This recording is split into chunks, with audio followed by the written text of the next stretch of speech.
The Arcadia Roundtable, episode 3, brought to you by me, Chris and Darge. Chris obviously wasn't here last week, so it's fantastic to have him back. Oh, I told you a little lie then. It's not brought to you by the three of us. It's brought to you by our many members and supporters of this channel. So thank you very much, everybody that makes this real.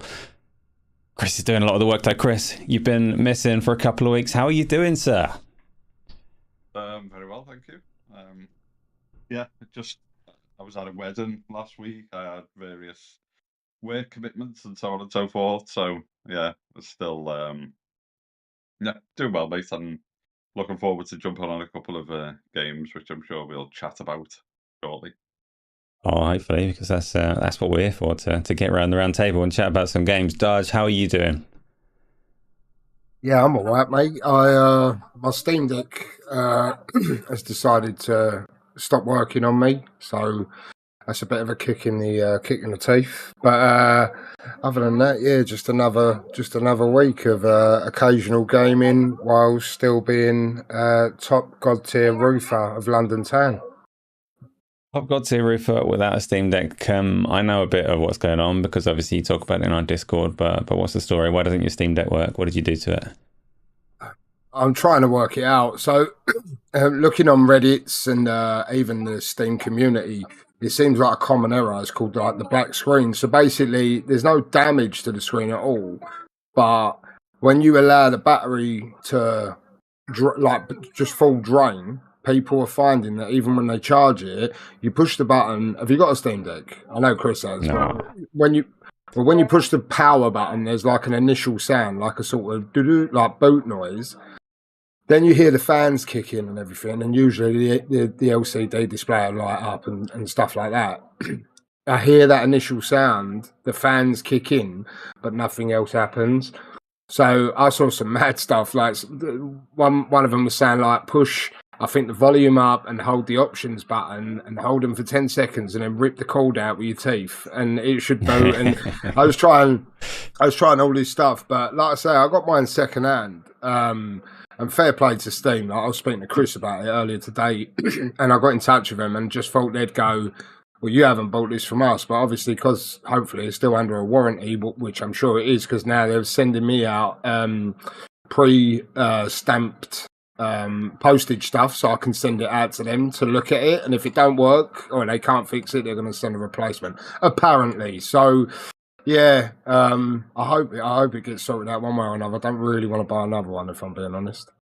I think they'll probably just attach it to your serial number, as we were saying, mate. So, and obviously you buy the Steam Decks through them, isn't it? So it's not like they can say you've jumped into the warehouse and stolen it. So presume and Valve's customer service has always been good. to me anyway, and many other people, I'm sure. So, have you That's had the any kiss of Valve death, hardware that, besides Chris. the Steam Deck? one of those like little Steam boxes or whatever they were called. The Steam Link things, yeah. Shield or whatever, yeah. Yeah, that was the only thing really. Did you ever have their controller? Those controllers. No, I didn't. Horrible thing. A mad controller, yeah. Do you mind Well, trying Chris, to I don't upsell think... you an OLED Steam Deck? Upsell, yeah. Replacement charge. Not paying attention. Bit of the old HDR. I am. I've seen the dock. There was another thing, but I thought I don't. So I bought. So I was using a Nintendo Switch plug, yeah, which is like 18 watt, and the stock one that comes with the Steam Deck is 45 watt. So I thought, okay, maybe when the battery is completely drained, yeah, maybe it needs that extra wattage to just sort of boot it up the arse, and then it'll have a full charge. So I went and got a 60 watt max plug. Still not really working. I looked at the dock because another friend who me and Chris know anyway, Ric Flair Andy, he said to me about maybe getting a USB-C to HDMI, try and connect it to a monitor or a TV or the dock, just to see if it's actually if the system's actually displaying. And then I thought I don't want to be spending loads of money, like, and it's not. So I'll take Steam up and just send it back if it don't boot, you know. Fair. Chris, you've been at weddings. Yes. You've been doing adult business things. Have you had any time to play any of the many, many games that are around at the moment?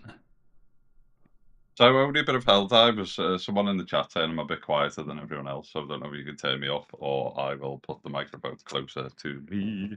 I can't very easily without disrupting things. Okay, well there you go. I'll put the mic closer. Tom, hopefully that's better. Yeah, Helldivers 2 before obviously the servers imploded. I think it's a bit hit and miss whether you get on or not. But I'll definitely jump back into that. Played with a couple of the guys out of the Discord. So yeah, that was really good. So just need to jump in with you and Darge and stuff like that once things calm down a bit. But I noticed the CEO told everyone not to buy it. Slow down, yeah. They did the genius thing of having server issues and then doing a bonus XP weekend at the same time to encourage more people onto it to get more server issues. We meant to play it yesterday. It was all set in place. I told people, come along, we'll play Helldivers 2 at 10 o'clock. I just could not get onto it. So that didn't happen.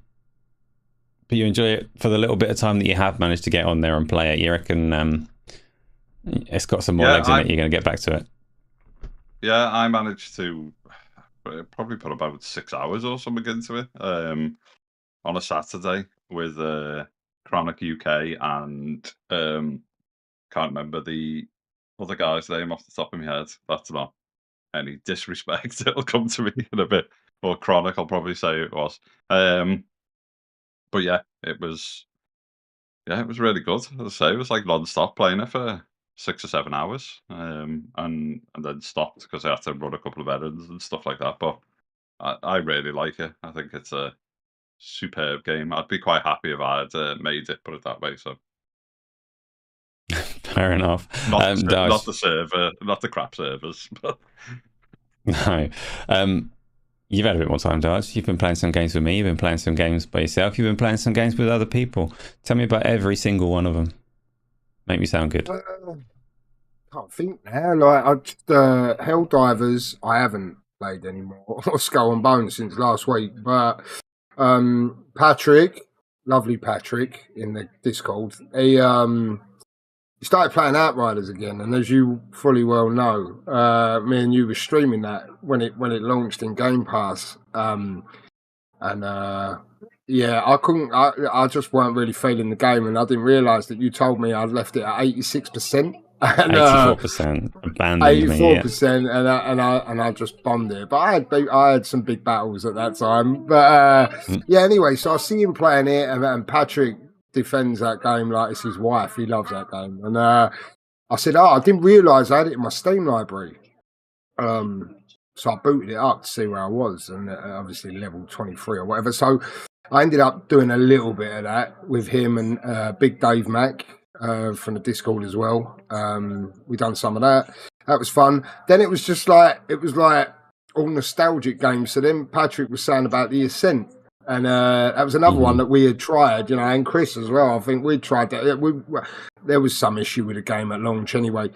So yeah, gone back to that, put a little bit of time into the Ascent, a little bit of Death Stranding, not as much as I'd like, but enough to still, like I said last week, that game for me is whenever it feels like it's going to get a little bit mundane and a little bit trivial, it'll offer you something that you'll go, oh, this has changed everything, you know. So Death Stranding, I'm going to take such an L on that game, it'll be unbelievable. I can't think really what else. I mean, obviously Enshrouded, which we'll talk about in a bit, brief. But yeah, just games like that. Clearly none on the Steam Deck now, though. I told you very specific. You had instructions. They were to make me look good, and you didn't mention how brilliant I am at anything. So that's a fail. You were supposed to talk about Rocket League. Everyone knows this already, though. Oh yeah, we did. And Forza. Yeah, I forgot. Yeah, because obviously I see you. Rocket League is. I don't know what it is. Is it? You know what I mean? Like I see you was playing it. I think I was playing the Ascent. Maybe I might have been playing the Ascent at that time, or Death Stranding. And I was in the Discord chat with Dave and I was in there with Dave, Chronic, and Eradication, I think. And yeah, and then I see you go, oh, we're going to start with some Rocket League, and I went, oh fuck it, I want to jump on that. And jumped on Rocket League, and then we did some Forza after on the Nürburgring. It was good, actually. it was good. And you are good, Asa, but I mean, the community knows this, don't they? Hell no. Not when I'm on the track or Dave Mack, but Baz had it. I'll tell you what, that Baz Crypt Keeper, he had one of the, to catch me, I had about it felt like about 25-second lead at one point, and he pipped me at the line. But yeah, there's some good drivers in the community. We have Dave Mack's normally at the front of the pack. Eradication was the other person on Helldivers, yeah.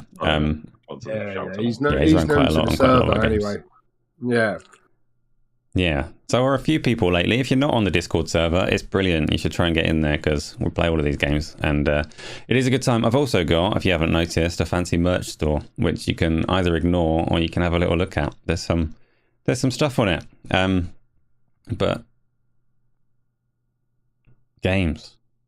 So that Forza Motorsport on Sunday, that was painful for me because Lord Addict from the Iron Lords raided the channel, cheeseburger, raided the channel, which is really nice of him. It's generous. It helps this channel immensely.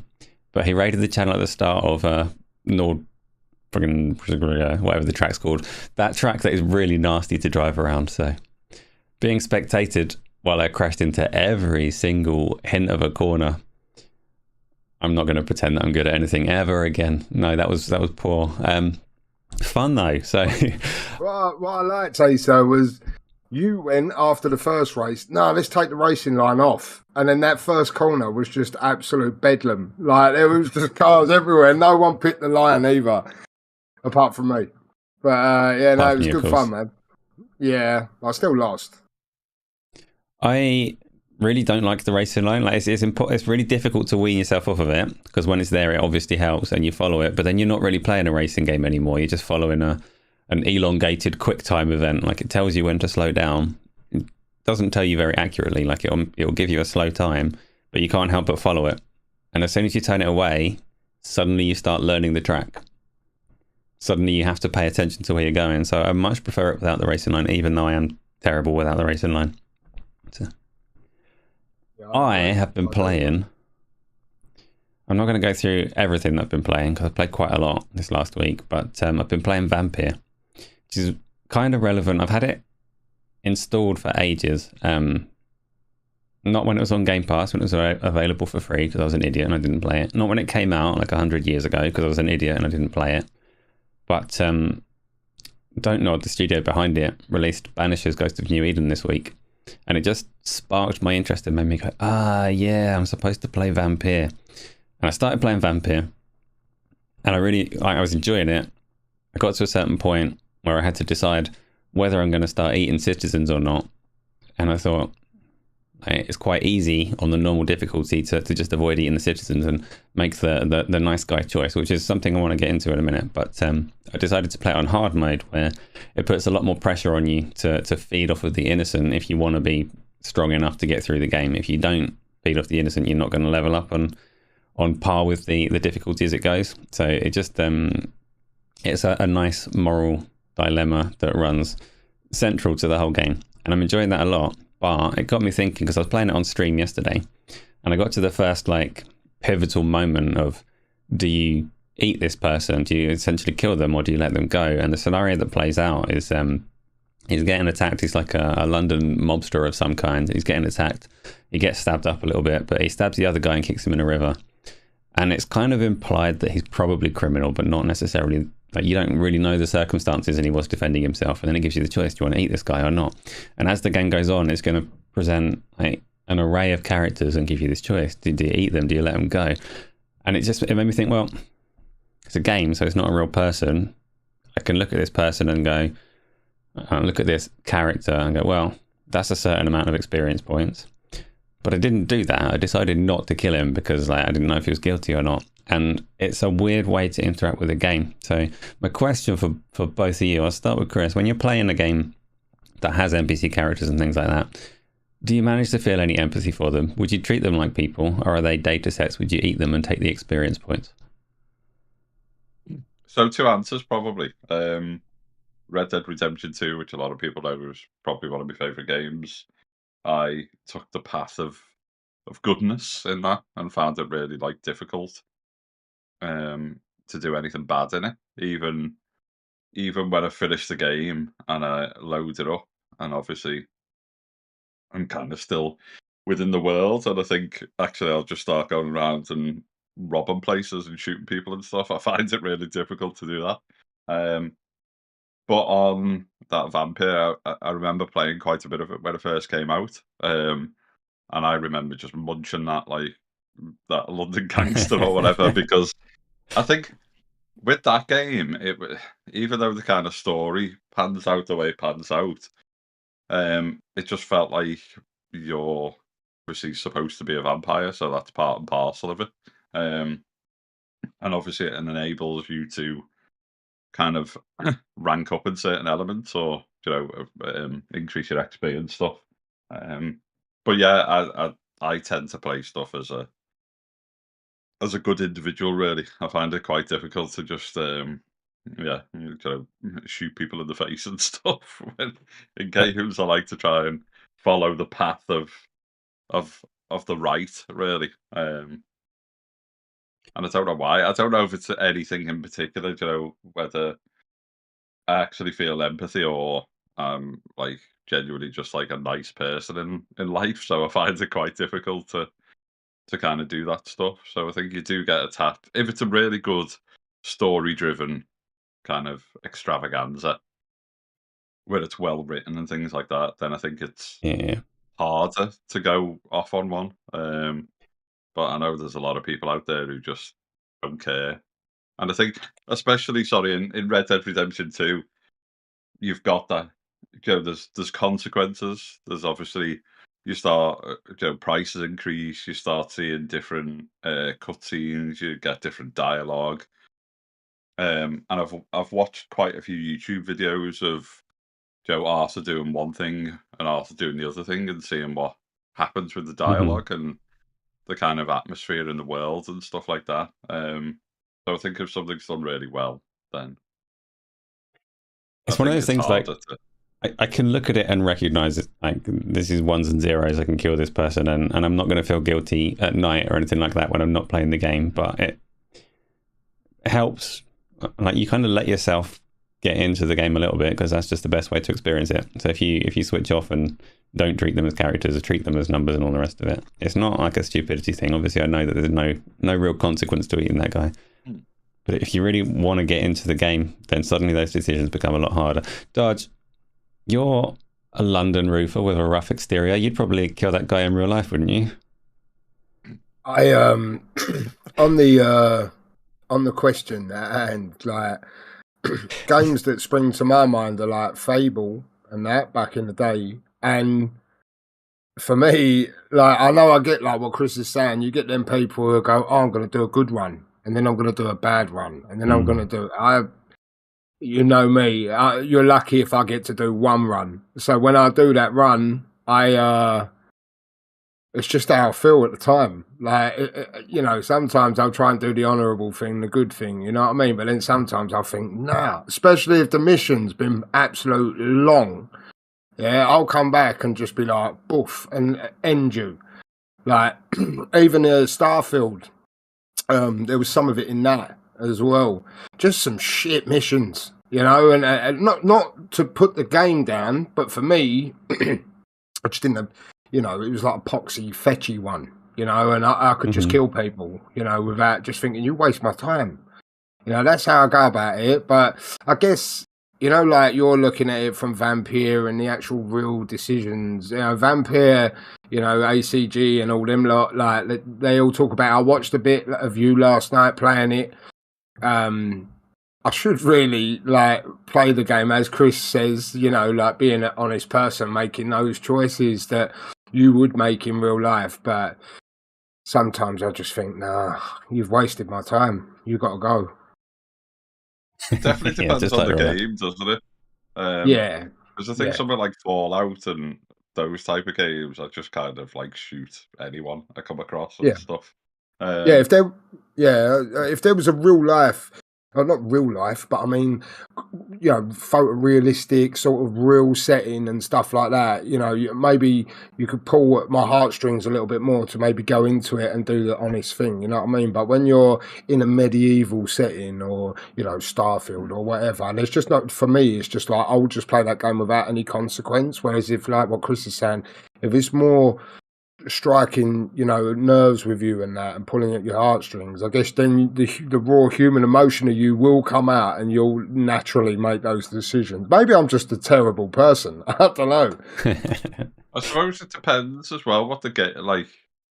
It depends on how you feel like playing. Because I remember when we've played Sea of Thieves and stuff, apart from Asa burning our ship. I know we always tend to kind of like when we were past like other players and stuff, we kind of left them to it. So we weren't really up for, apart from there was like a couple of things where we come across people on like a few islands and stuff who like attacked us first, and then it was like game on and stuff. But yeah, you just see someone like doing a fetch quest or something. We tend to kind of just like crack on with stuff. And I suppose that it was the same. The other game I've been playing a little bit of is Skull and Bones, which is obviously quite controversial. A lot of people are on Twitter are kind of slagging it off and saying your ship's got stamina and all this crap. I quite enjoy it. I quite enjoy the kind of just go from place to place, and I played a lot of the closed betas and closed alphas and stuff, like really early days where I couldn't share anything because it just had Hard Times UK all over the screen, and I would have just got absolutely destroyed.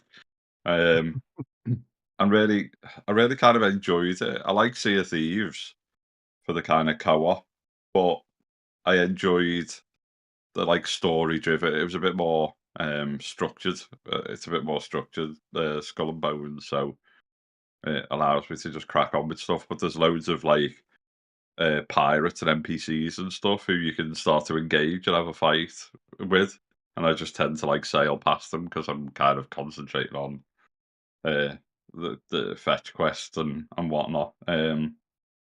So I suppose they're the same kind of decisions where you're like, actually, do I just start to give myself a hard time, or do I kind of play things as I am in real life and stuff like that? I think it's all right to let your hair down a bit in a video game, but I find it quite difficult at times to just in a proper story-driven game. Have you done? I want to talk a little bit more about Skull and Bones in a minute because I don't understand that game yet. Have you played any games where you did where there were moral choices and you deliberately did the bad run, start to finish, like a Mass Effect or an Infamous or something like that? No, I think I've always struggled. I'm a bit like my brother, so me and my brother tend to choose the path of the righteous one and stuff. I like because I always feel that the game developers or the creators will give you a better kind of experience going that way. So yeah, I can't think of anything where I suppose because you got no option, like going years back, Manhunt and stuff like that. Just absolutely like destroying and murdering individuals to get out of the to get through the levels and stuff. But effectively, it was the name of the game. I suppose towards the end of the Hogwarts Legacy, when I started getting like killing spells and stuff, I'd just go into a fight and just kill people straight away rather than like use like disarming spells and stuff. But it kind of the game holds your hand, and I think it kind of expects you to go that way. So obviously, I played as like someone good, but as soon as I got like OP'd, I was just like murdering everyone straight away and stuff.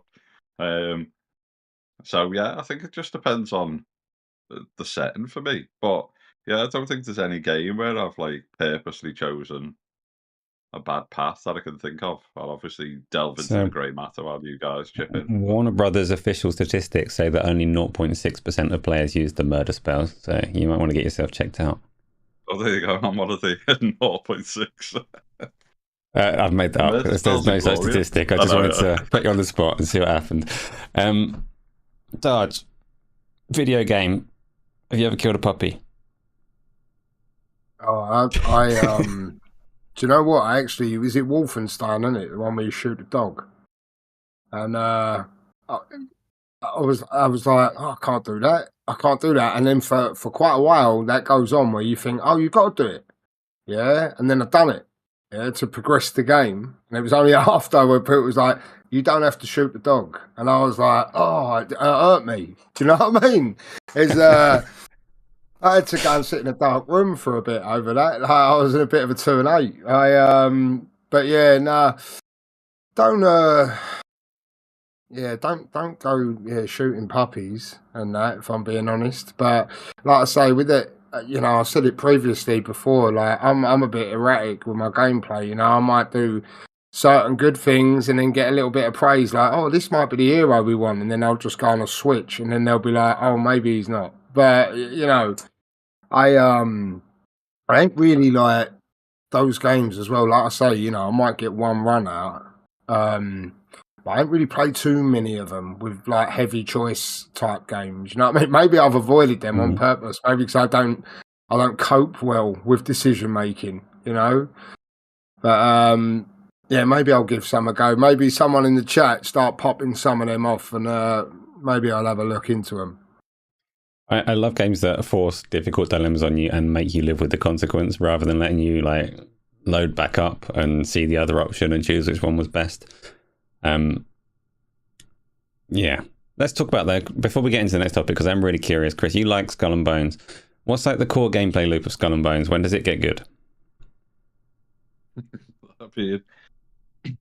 Obviously, the start is it kind of eases you in. You've got your shipwreck, grab a couple of these things, and then obviously find the kind of pirate haven or whatever. So I had the game glitched out on me, and it glitched out on about 5 people on the same server when we played. So you have to get some rum, and you have to get some like kind of wooden parts so you can give it to this guy on the first island. And it just none of it was in the water. There was kind of like a red area. You'd sail over, and there was like, as I say, there was about 6 of us all just sailing around the area trying to find it. So I kind of quit out of that server, come back in, and everything had appeared. So it's obviously just glitched out a bit. You start, to be honest, I said this to Darge the other day. Like Ubisoft are kind of masters at introducing a new IP, and the first version being a bit shit. So and kind of right, we'll try some mechanics, we'll do some bits and bobs, we'll get the game world created, we'll get that type of element. Like the original Assassin's Creed, apart from the first instance where you kind of like park all around a building and stuff like that, it was bollocks. It was kind of go in and get this, then give it to him, go in and get this, give it to her, go in and get that. It was just like this loop of like 4 different mission types. But obviously the game's become this incredible kind of masterpiece.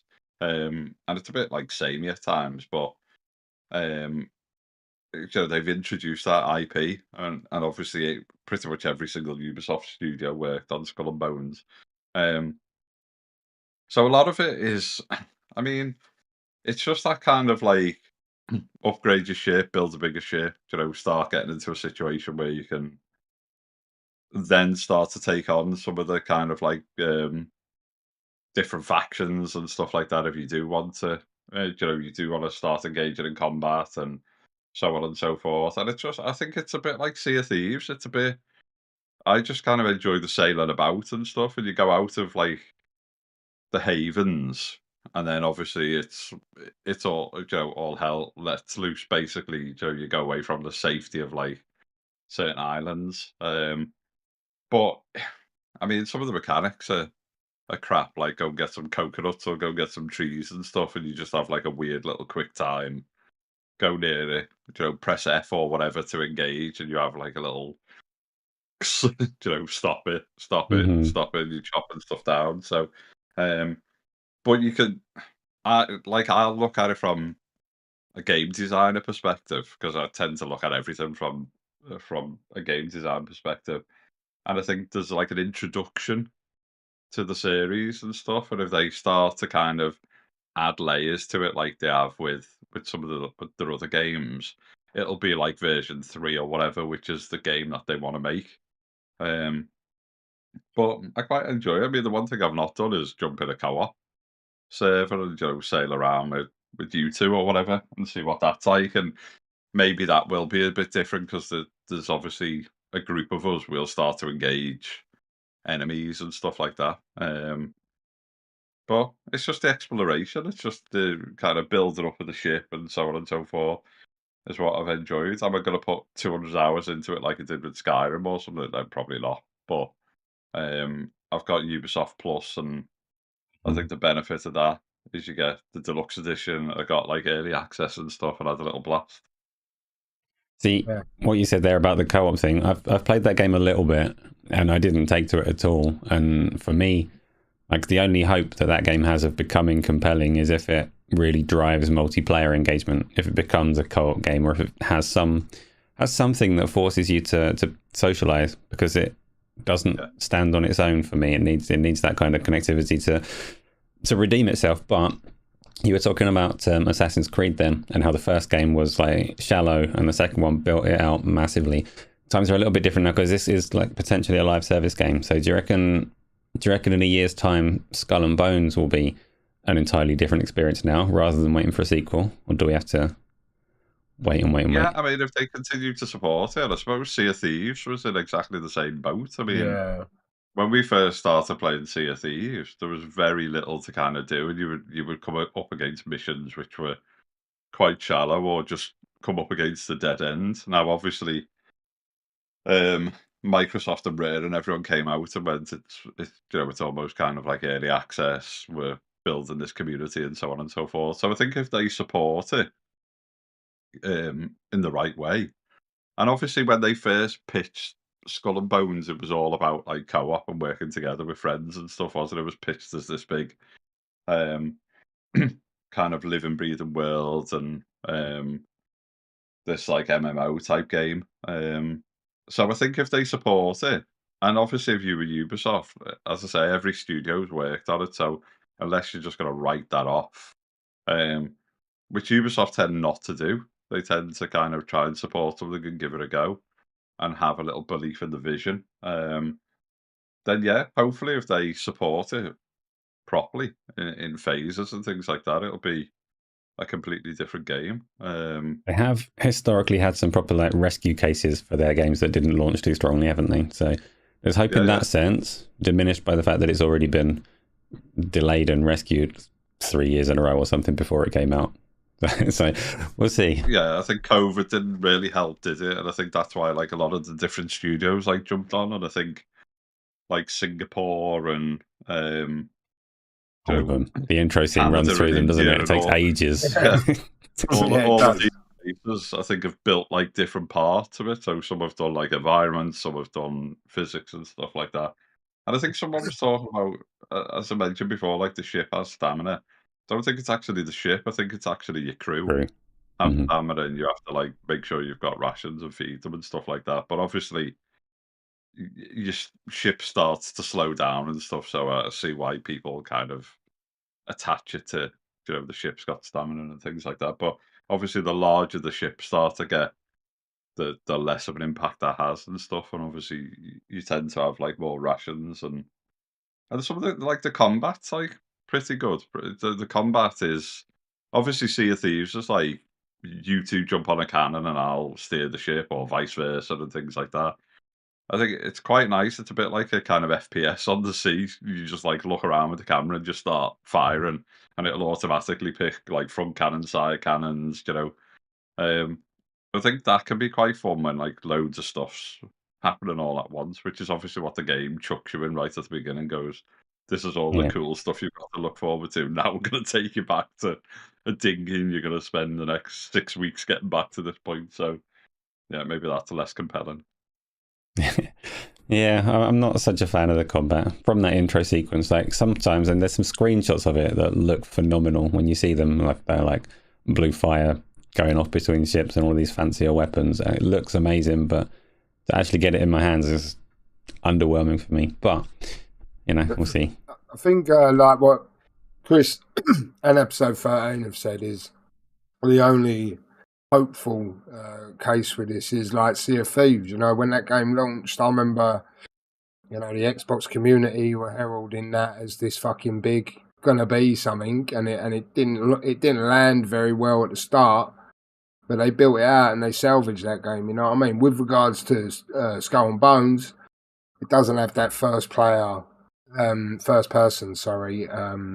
combat and stuff, but then it has other stuff going for it. So yeah, you have to see, because it is a good looking game. And like I say, you was just saying then, obviously I only saw as much as you saw when I played it, which was just first person, reticle firing at other ships and stuff like that.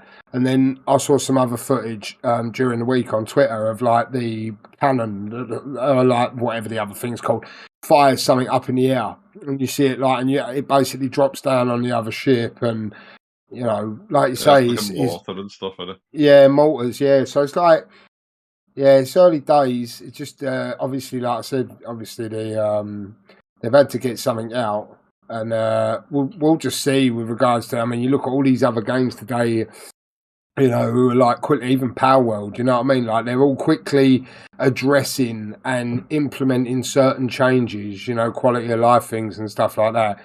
I guess we'll find out soon enough what Ubisoft, what the actual long game is with that game going forward, Yeah, I suppose if we jump in and just see what the co-op side of it, sorry, Asa. I think if we jump in and just see what it's like sailing around together and stuff, and see if there's like a little bit more of like a meta, actually, do we start engaging some of these like factions or some of these like pirates and stuff? Is that an interesting part of the game, or what? Yeah, give that for me, like that will be important, right? We will give it a go. I'm all for giving the game a chance, but for me, when you talk about games that like are salvaged and rescued and improved over time, like Sea of Thieves or like Halo Infinite, or there's loads of examples of games that launched a little bit rough, and after a year or two were kind of transformed into something that the fans really like. But normally in those games, you can look at what it is in its refreshed state, like a Sea of Thieves, and the core of what makes it good was there all along. Right? It was harder to recognize because there were other problems, but Sea of Thieves is good now because of the multiplayer chaos and the emergent gameplay, the fact that anything can happen while you're sailing around. And that was true on day one. Halo Infinite is good now because the gunplay is heavy and solid and everything feels really good. It just had content problems. But like the core of the game was already strong. And I look at Skull and Bones and I don't feel that strong core yet. I can't recognize it even through the flaws, which is why we'll have to see. Have to see if we can get it going when we play it properly with multiplayer. Anyway, should we go on to some of the topics for the week? Because we're going to try and run this between 90 minutes and 2 hours. That's what we aim for on all of the podcasts, actually. And we've got a few things to talk about. First up, we're going to talk a little bit about Nintendo. I was really hoping that Nintendo Direct was today, so we'd have the games to talk about. But it's not. It's tomorrow. They've got a third-party partner showcase tomorrow where they're going to show your favorite Xbox games coming to the platform and a few other things probably.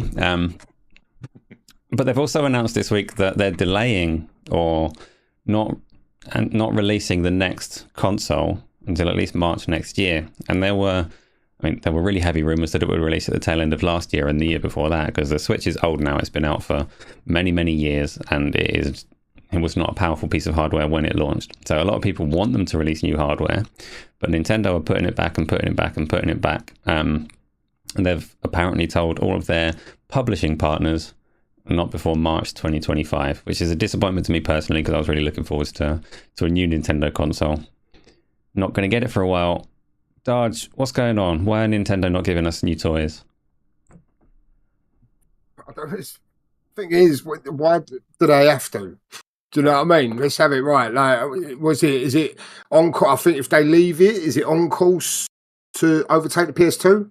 Is that right, or has it already overtaken it? I don't think. Mm-hmm. Nah. So if they've got another 12 months plus, I'm not saying these Xbox games are going to push unit sales. You know what I mean? But it's Nintendo. Nintendo do what they want when they want, and you'll wait. And you will wait, like they always wait, and there's no outcries in the Nintendo community. There's no Twitter spaces and hysterics, you know what I mean? Can you imagine? But I know. They're all too busy Brrr. chasing Pokemon and stuff like that. But they, they're all right. I mean, they had a really good year last year, from what I was told. I haven't played anything, but like Mario Wonder, Legend of Zelda, they gave you a load of first-party software. So if the hardware is another year out, it's another year out. It's going to sell truckloads, And like I say, I'm not privy to knowing the sales record with the PS2 and the Switch, but I know it's close. So maybe they wait. Maybe they wait for it, and it'll come when it's ready. Hopefully, when it does come, it'll be cheaper. And obviously, the Direct. Well, no, cheaper than obviously another year. Course. No. I don't mean like they're going to give it away. What I'm saying is, if you're waiting a year, maybe the price you pay for it in a year's time might be 50 quid less than it would have been now. You know what I mean? So who knows? But are we talking about the Direct as well? You can have some guesses on it if you want. Well, are we guessing?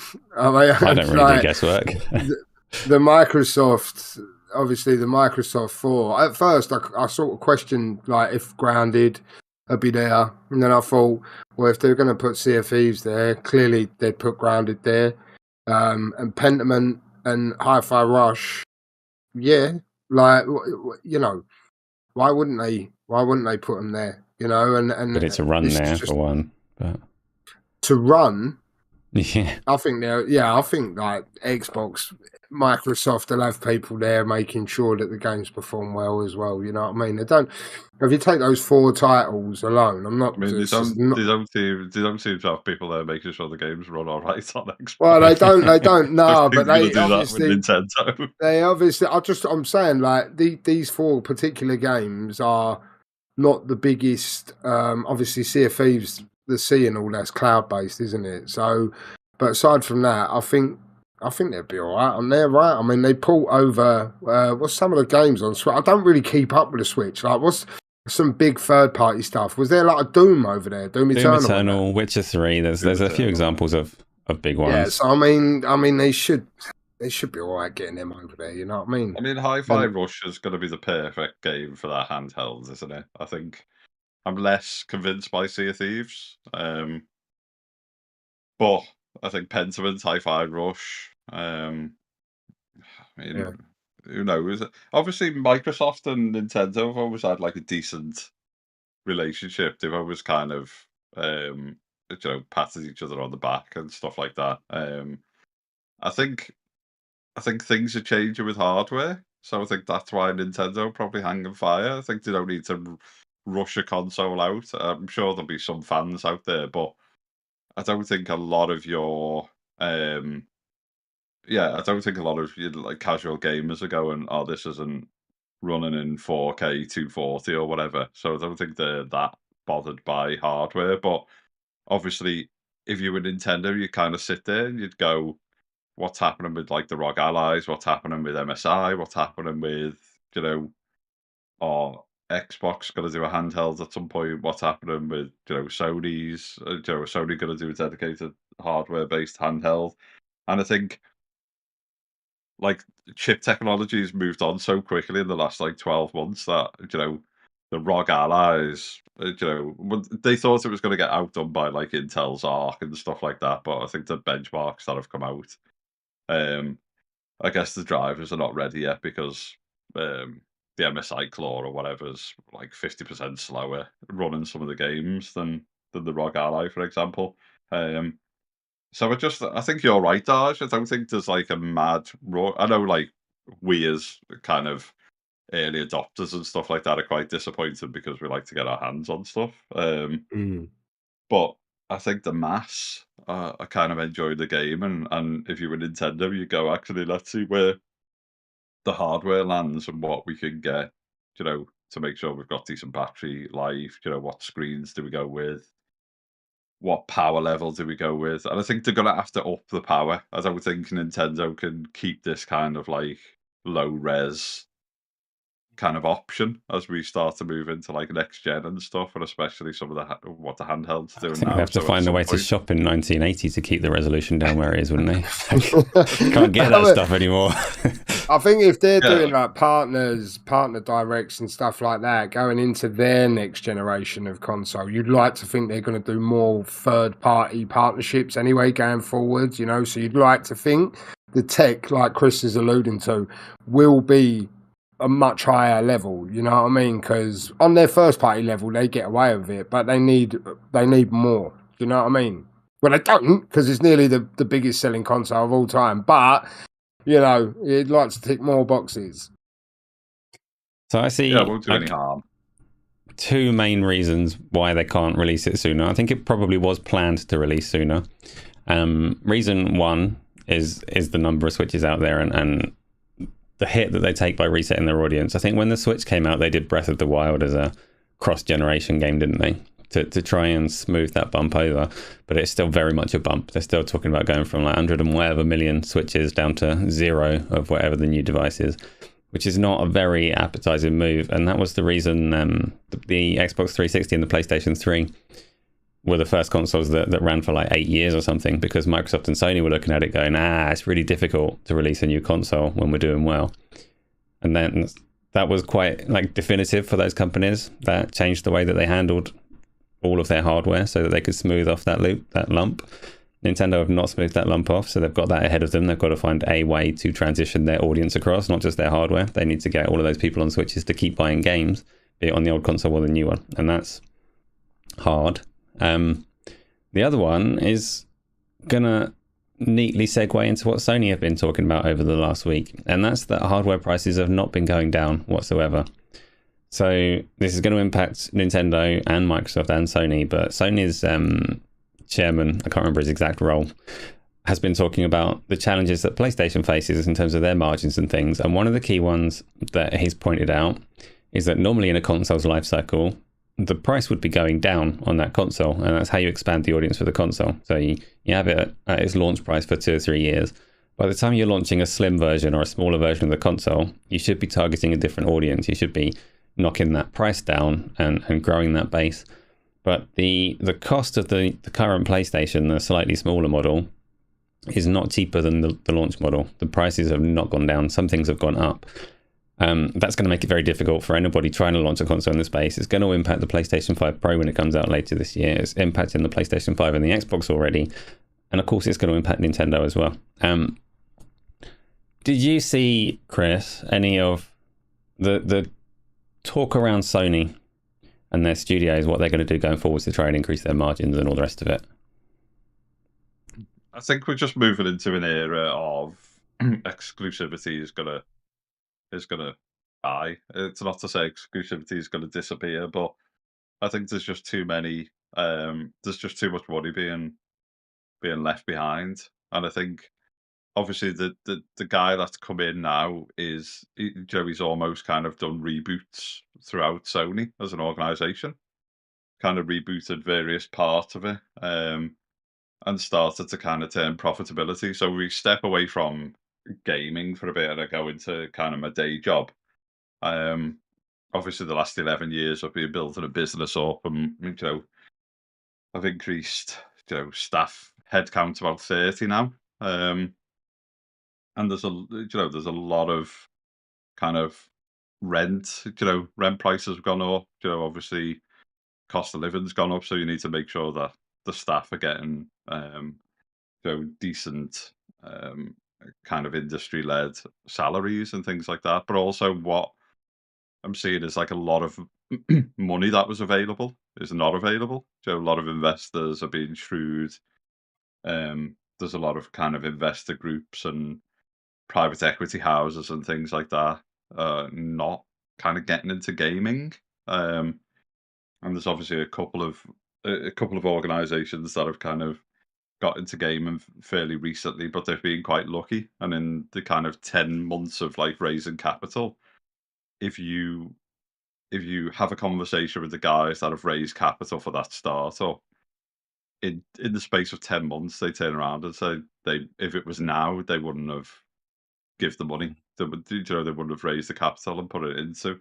So I think the gaming sector as a whole is finding it tricky. And obviously a lot of these organizations will have kind of money to invest themselves. They will obviously, depending on the size, they will, and how they go about obtaining more funds. They may use private equity houses. They may tap into different resources and so on and so forth. And I think a lot of that is kind of drying up, and that's why we've seen Embracer lay people off. We've seen Sony lay people off. We've seen Microsoft lay people off, and that's not exclusive to gaming. That's just a fact of life. In terms of business and so on and so forth. Obviously, the Ukraine war's not helping because there's a lot of kind of electronics and various things were kind of being made over in Ukraine.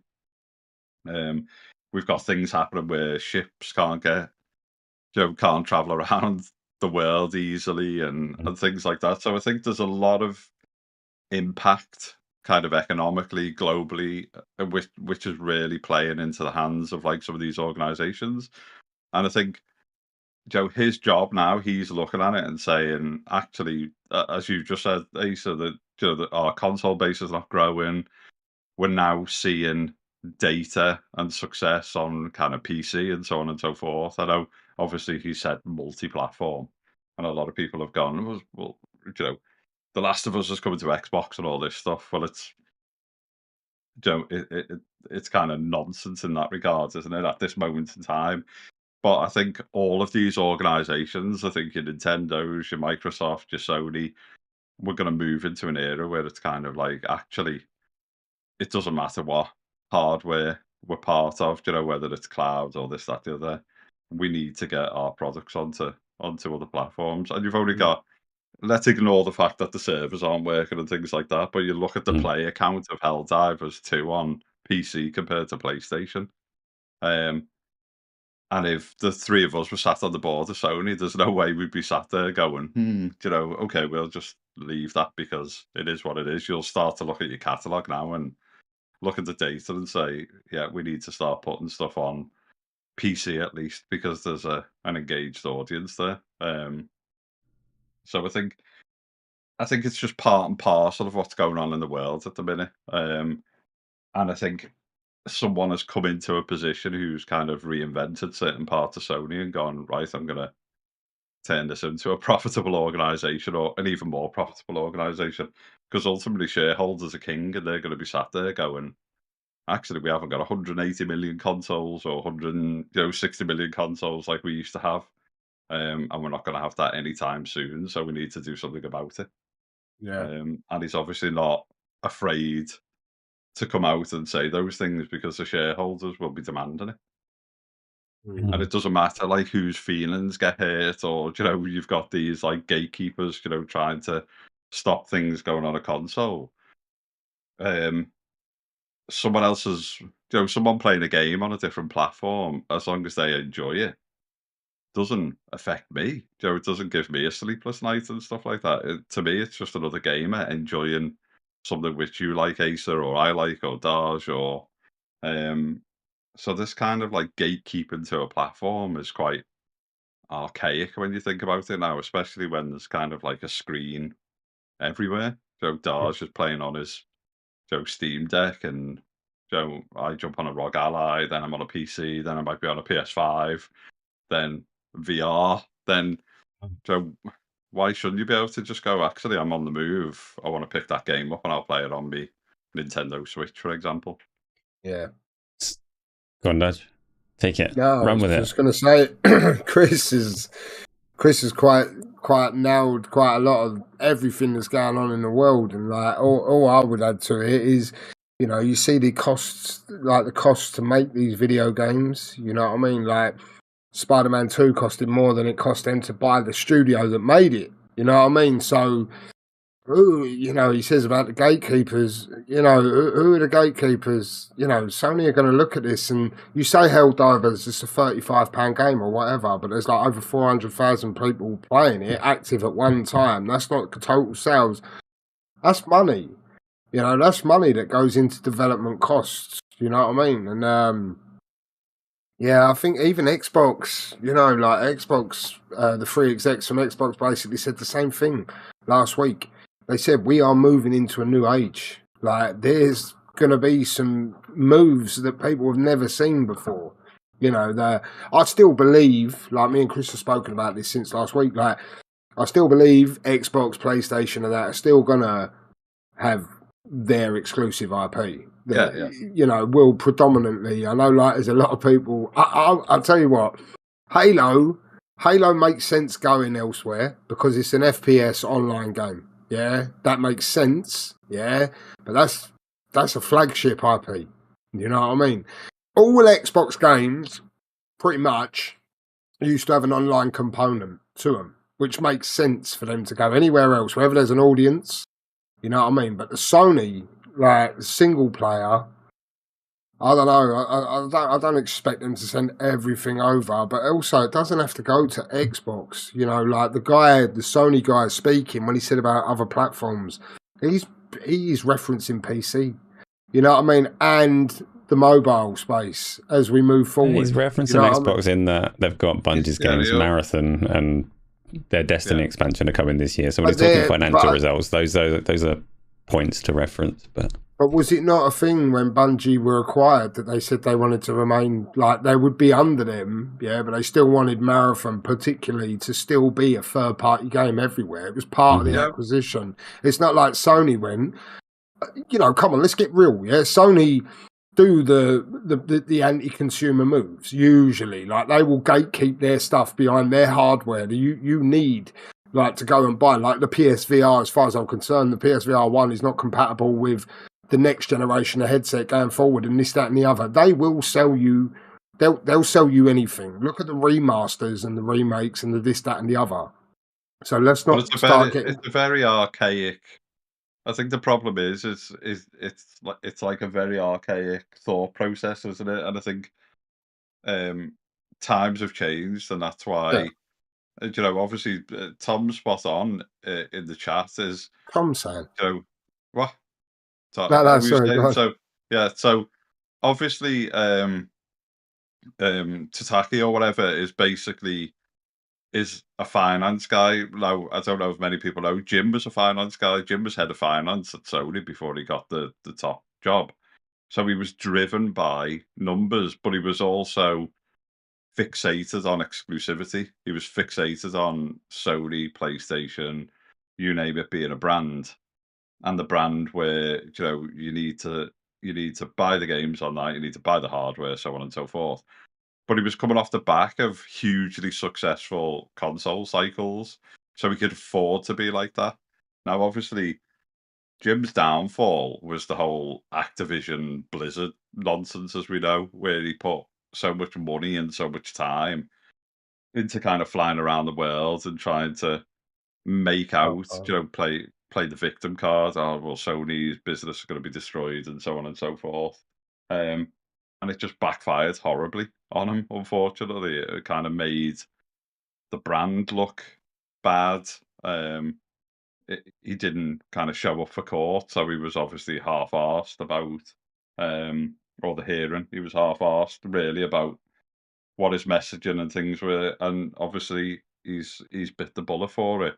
And what Sony have done is gone, actually, as we were saying before, the market's changed, so we need to look at different things, whether people like it or not. You know, both of these publishers, both of these platform holders are multi-platform publishers because they've got games on PlayStation and they've got games on Xbox, MLB The Show, so on and so forth. I think the data's just come out that MLB The Show with Game Pass has got more players and users via Game Pass than it does via PlayStation Console Direct. But yet you had, and obviously don't get me wrong, these are just kind of small voices in the social community. But you had people, crying over the fact that that was going to Xbox and it should always be a PlayStation game, and it's obviously developed by PlayStation Studio and so on and so forth. But at the end of the day, these teams are game developers. They can stick a game on any platform. It wouldn't surprise me if Hi-Fi Rush was already made for Nintendo, already made for PlayStation, so on and so forth. And it's kind of like, actually, we'll do a shadow drop. We'll get it onto Xbox first. It's obviously a really good Japanese studio. Let them try something different. Let's get the kudos. And actually, in a year's time, we'll roll it out onto other platforms and we'll kind of respike the life of that product again. So there's a few examples there. So Hi-Fi Rush in particular was definitely already in development for other platforms before Xbox got ZeniMax. Because it was listed in the court documents as Project Hibiki when Microsoft were assessing whether they wanted it on Game Pass or not, something like that. MLB The Show's a weird one because it's actually not published by Sony onto Xbox. MLB directly published that one, I think. Yeah, MLB brought it. Yeah. Obviously, Destiny and all the rest of it is still a Sony studio, isn't it? Like, sitting down with dev kits and making it for but do you know who has that archaic thinking though? Who isn't going everywhere and embracing the digital future? Darge and Nintendo. And neither Darge nor Nintendo are making redundancies, so maybe the past is better, you know? I'm just saying maybe a little archaic thinking is what we need. I just think as well, even if you just look at the two of them, with Microsoft, let's just say Microsoft, and let's just say Sony. Sony are a hardware manufacturer, or have been. Like that's who they are. They create hardware for people, whereas Microsoft are a software company predominantly, and innovating like new tech and stuff like that. So when this guy is coming out, going, there's going to be changes. They have to change their methods of just concentrating about the plastic hardware because there's a broader market out there now. Do you know what I mean? And Microsoft saw this coming. You know, they've acquired King, you know, for a mobile space. You know what I mean? They've invested in the Azure network for cloud gaming. You know, it might not be the best option right now, but it's something that they're working on, you know. And Sony, I ain't saying Sony are playing catch up, like, oh, Team Xbox win. Like, but what I'm saying is the industry is evolving, yeah, and Sony are trying to, they're evolving themselves away from this predominant, we're going to make a box and you need the box and we need to get the box in your house because there's more entry points now. There's PC, there's mobile, there's cloud. You know, there's all these different things. And what the way I see it is what the guy come out and said is we're going to start doing things that you ain't used to us doing. Do you know what I mean? And you are going to see things coming here, there, and everywhere. I don't really want to sit here and go, oh, are you going to see The Last of Us on the fucking iPhone? Because I don't really care about that. But it's just that their statement is they're going to start doing things now, you know, differently. So I think it's good. Like, I think all these messages we've seen over the last 7 days, you know, we ain't heard anything from Nintendo, right? But until tomorrow, what can you say tomorrow? Well, yeah, all right. Then let's just say Nintendo jump in the Kumbaya ship and all that. I can't see anyone. I see people on socials who dissect and go, oh, you know, oh, are they lying to us? Oh, who cares? Like, as long as you get the game, if you're an Xbox guy and you've got an Xbox console and you get that game day one, Yeah, even if PlayStation get it day one, don't matter. You're getting the game. Like the only people really caught up about this stuff are the, like you say, the archaic, the tribalistic, the cavemen like people who are stuck in the old way of my box is beloved to me. Yeah, and you can't have my things. You know, that's all going away now. You know, I put something out on Twitter, and I obviously me and you spoke about this. Darge, where I yeah, put something out on Twitter last week or whatever, saying it looks like PC is the place to be. Now, take a step back, and half a decade ago, remember, obviously the PC was going to die as a gaming platform because of piracy and this, that, the other. Now, really, Steam and some of the other stores or whatever have saved that because we got away from kind of like getting a game code and unlocking a game and so on and so forth. So there's there's been a bit of help on that side, but really, it's like we were saying, who does it bother? Say The Last of Us 3, came out on Xbox, PC, and PlayStation. Like, who does that bother? Other than really, it's down to Asa might prefer, or say it came out on every platform, and Darge, you're out and about, so you play it on mobile with a controller add-on. Asa plays it in VR because he prefers to play it Yeah, there. hell yeah, now we're I, talking. I play it on mouse and keyboard because that's how I want to play it. Someone in the chat plays on a PlayStation controller, and someone plays on an Xbox controller. It doesn't take Ace's enjoyment away. It doesn't spoil it for me. It doesn't spoil it for you. It doesn't spoil it for, um, and it could be. We could see. I think you made a good point. Ace ago and Nintendo are still, fixated on their hardware and so on and so forth. There's one scenario, and I'm not saying the scenario will exist, but there's one scenario where it would completely change it, and that's if Nintendo had 30 million units out there or 20 million units out there and not Mm-hmm. 160 or something like that. And the one thing we don't know is, like, how long's the Ukraine war going to go on for? How long is do we know what's going on with Taiwan going to go on for? How long? So do we get into a situation where it's a bit like COVID, where it was hard to get semiconductors and it was hard to do this and it was hard to do that. So actually, hardware continues to go up in price. It may be difficult to kind of release and generate new hardware. Obviously, you've got America as a country building semiconductor plants and trying to take away the necessary need to have like chips manufactured in Taiwan and other countries. Now they're trying to manufacture them in the US, to kind of cut off and mitigate some of this stuff happening. So I think we may, like Darsh, you may be right. We may start seeing a bit of a come by our moment where kind of all these kind of heads have got their heads together and just gone, look, actually, are we in that kind of fight anymore where, you know, all of the hardware does matter, but it's like it's becoming more and more expensive. And I've kind of Microsoft showed a little bit of a way of going, actually, we've got this kind of play anywhere. And some of the others are looking, going, actually, do you know what? It's working at the minute. Or it's a subscription model. It's this. It's. I always go back to the Ubisoft guy, going, people need to get used to not owning games. As a publisher, Mm-hmm. it's like a really interesting statement because everything is. And I know we touched upon this on episode 1 or whatever, but everything's kind of like delivered digitally now. Whether you watch a film or whether you watch. It's like Amazon have turned around, for example, and gone, we're not going to give you any of the Dolby Atmos stuff unless you give us $2.99 on top of your normal Prime subscription to disable adverts and get the good sound. And I can kind of see that happening across the board. I can see Sony going PS Plus Plus, or whatever is gonna be this cost. Xbox will go, this is going to be this cost. Ubisoft will just put their prices up and it'll put it up.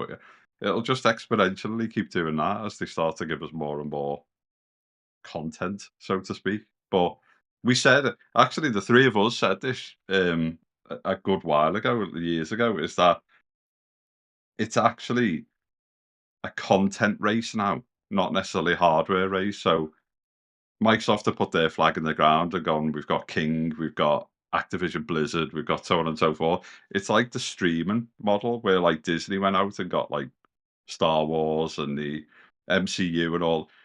Each of these, each of these platform holders are now having this kind of like content race rather than let it be the most powerful or let it be, you know, the most efficient or this, that, the other. Obviously, Phil and that came out, or Sarah Bond actually said it's going to be the biggest generational leap when we do hardware or whatever. And obviously, Sony themselves are not happy with the current power of PS5 because they're trying to release, or they're looking at releasing a PS5 Pro.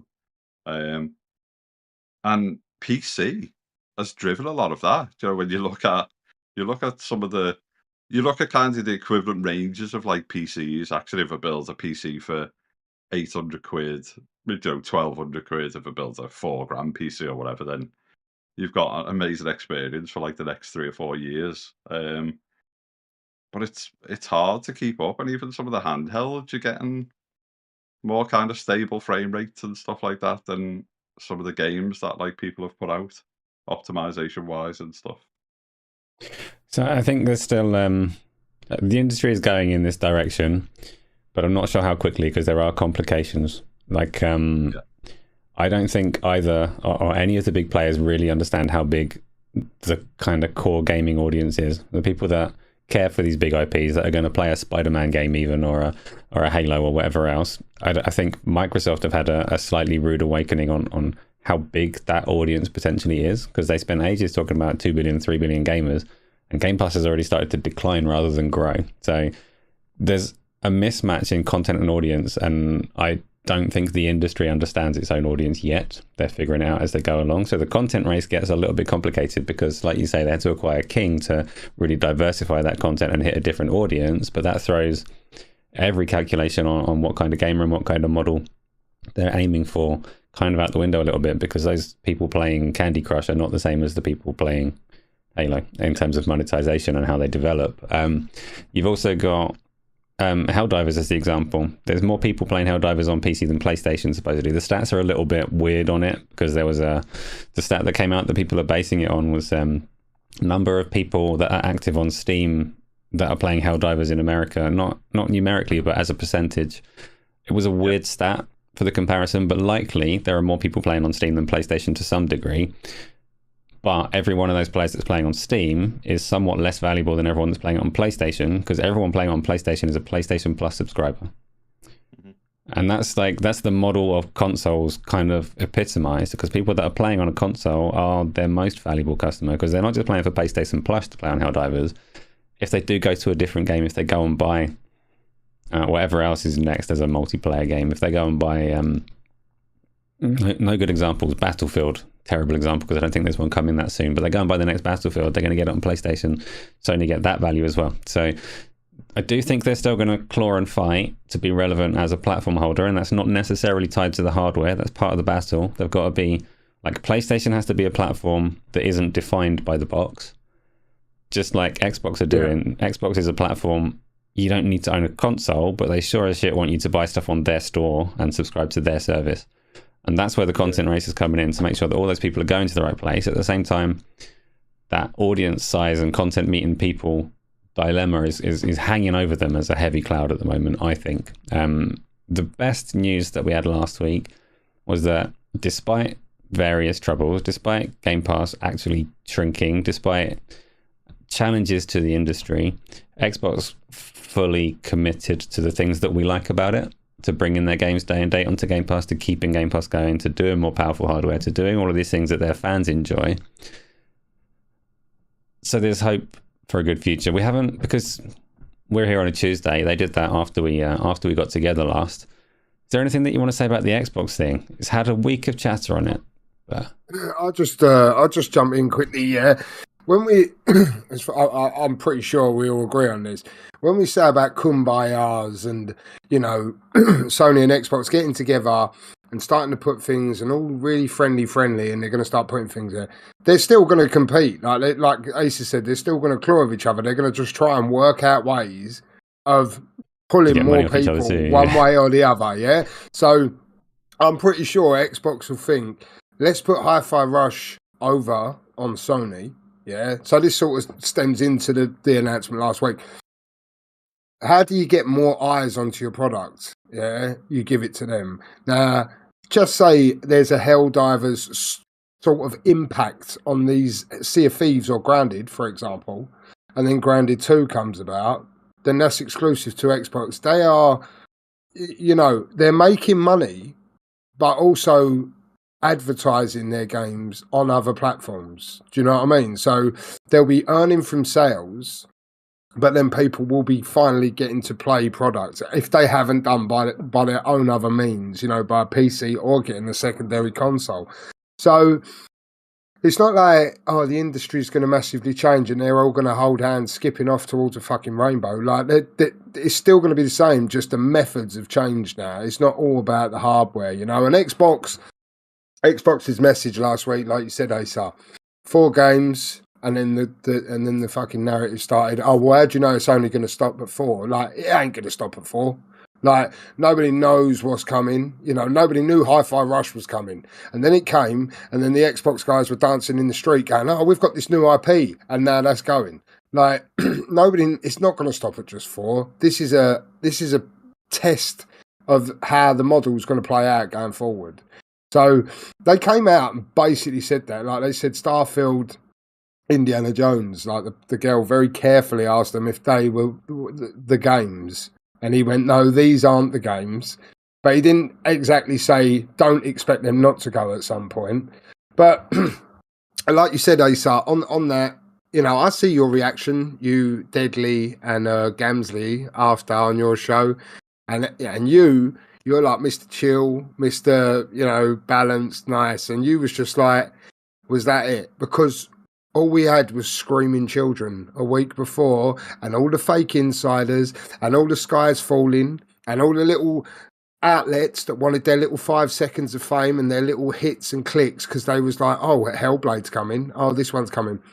And at the end of the day, like we just discussed in the previous topic there, like Xbox just come out and said, Phil said it, like, they are arguably like the biggest Western publisher now. Because they've got Activision, they've got Bethesda.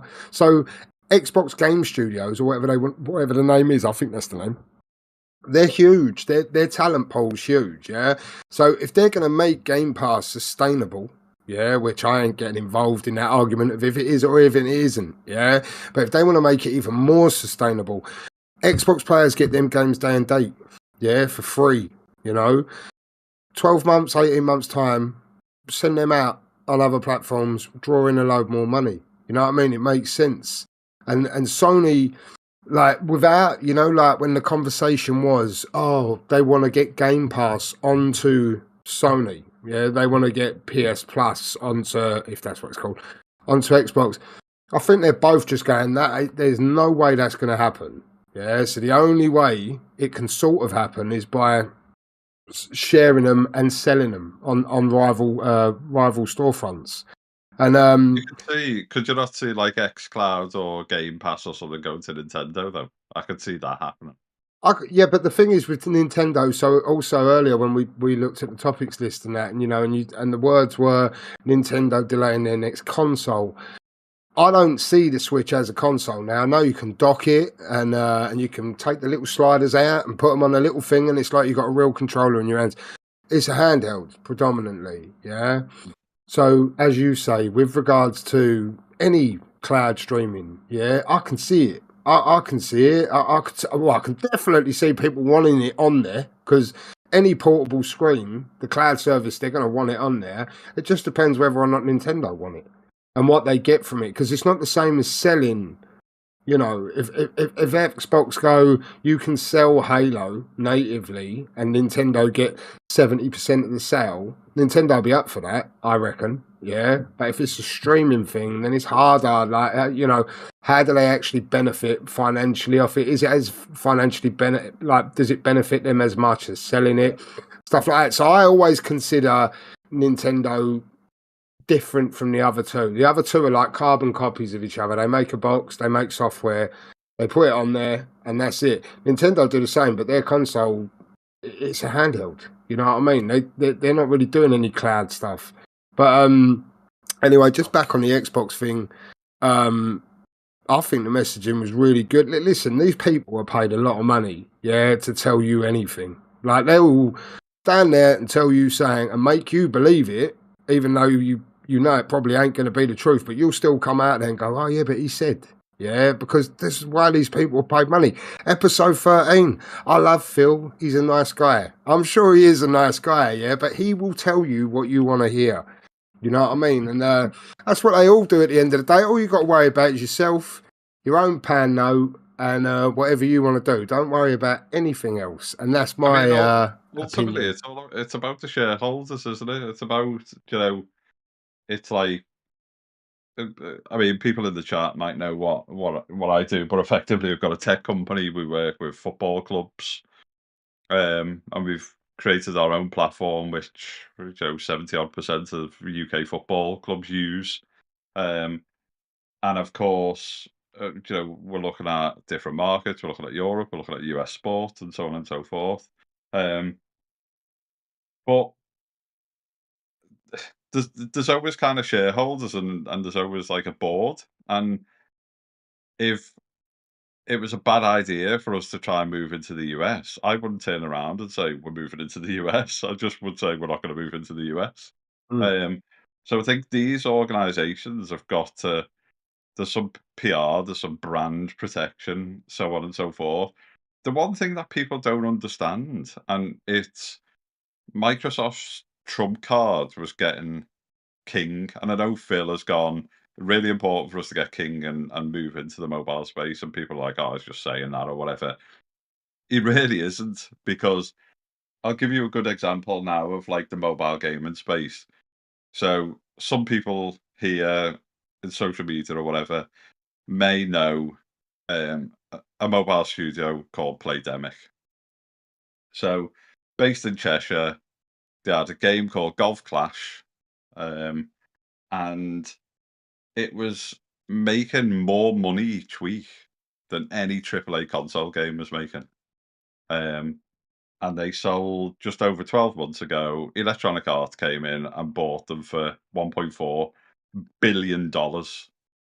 So bear in mind that Insomniac, who are one of my favorite developers in terms of talent, engine, skill, etc., Sony paid $229 million for them. And this little, and I don't say little as in like disrespectful little, but in terms of people's minds, oh, it's just a little mobile gaming studio making a golf game. $1.4 billion Electronic Arts bought them for. And they were part of like the 10% club. And even the top 5% of mobile gaming is making more money whilst we're on this podcast now than Helldivers is, than The Last of Us is, than Halo is. They're just printing money.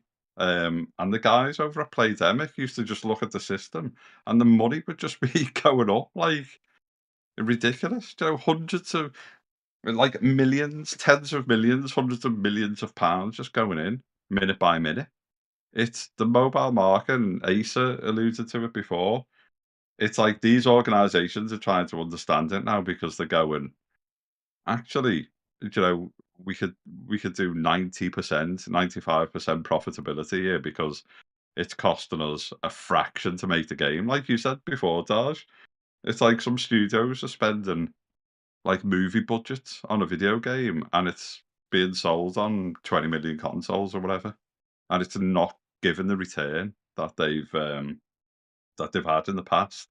Yeah, Scopely has made Monopoly Go and did $1 billion in its first 10 months on a mobile game. It's like, it's an insane market, and it's a market that like none of these like casual mobile gamers are on Twitter going, oh, when's Scopely going to release the next like Yahtzee or whatever. They're just literally going, I'm on the bus, I'm going to play this. Oh, actually, it's 15 quid to buy some more dice, or it's 15 quid to buy a golf ball or so. And they're just impulse buying it because you can just do a one-click checkout.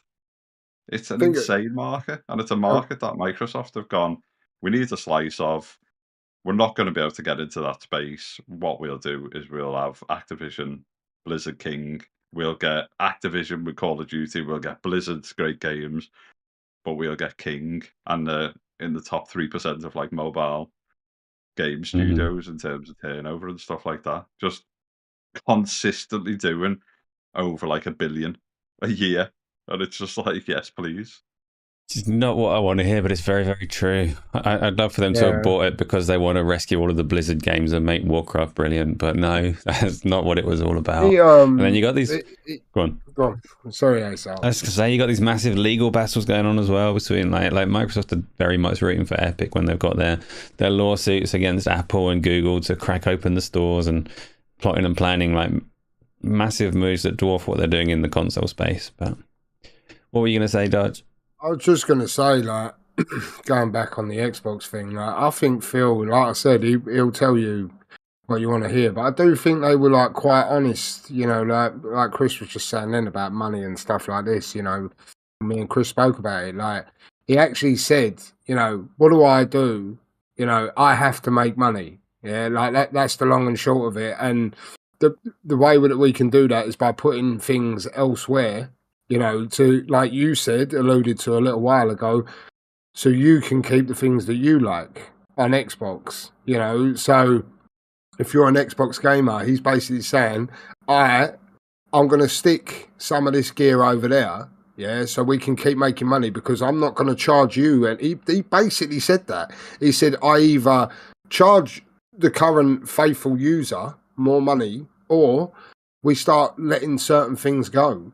You know, to write, and also, like I said again, you know, you've got to bear in mind the two acquisitions that they made, publisher-wise, are two of the biggest multi-platform publishers in the West. You know, like we say, we were all sitting here at the start. I was doing it. I don't even play the Elder Scrolls, yeah, but I was like, oh, it's going to be exclusive. It's all like fun and jokes.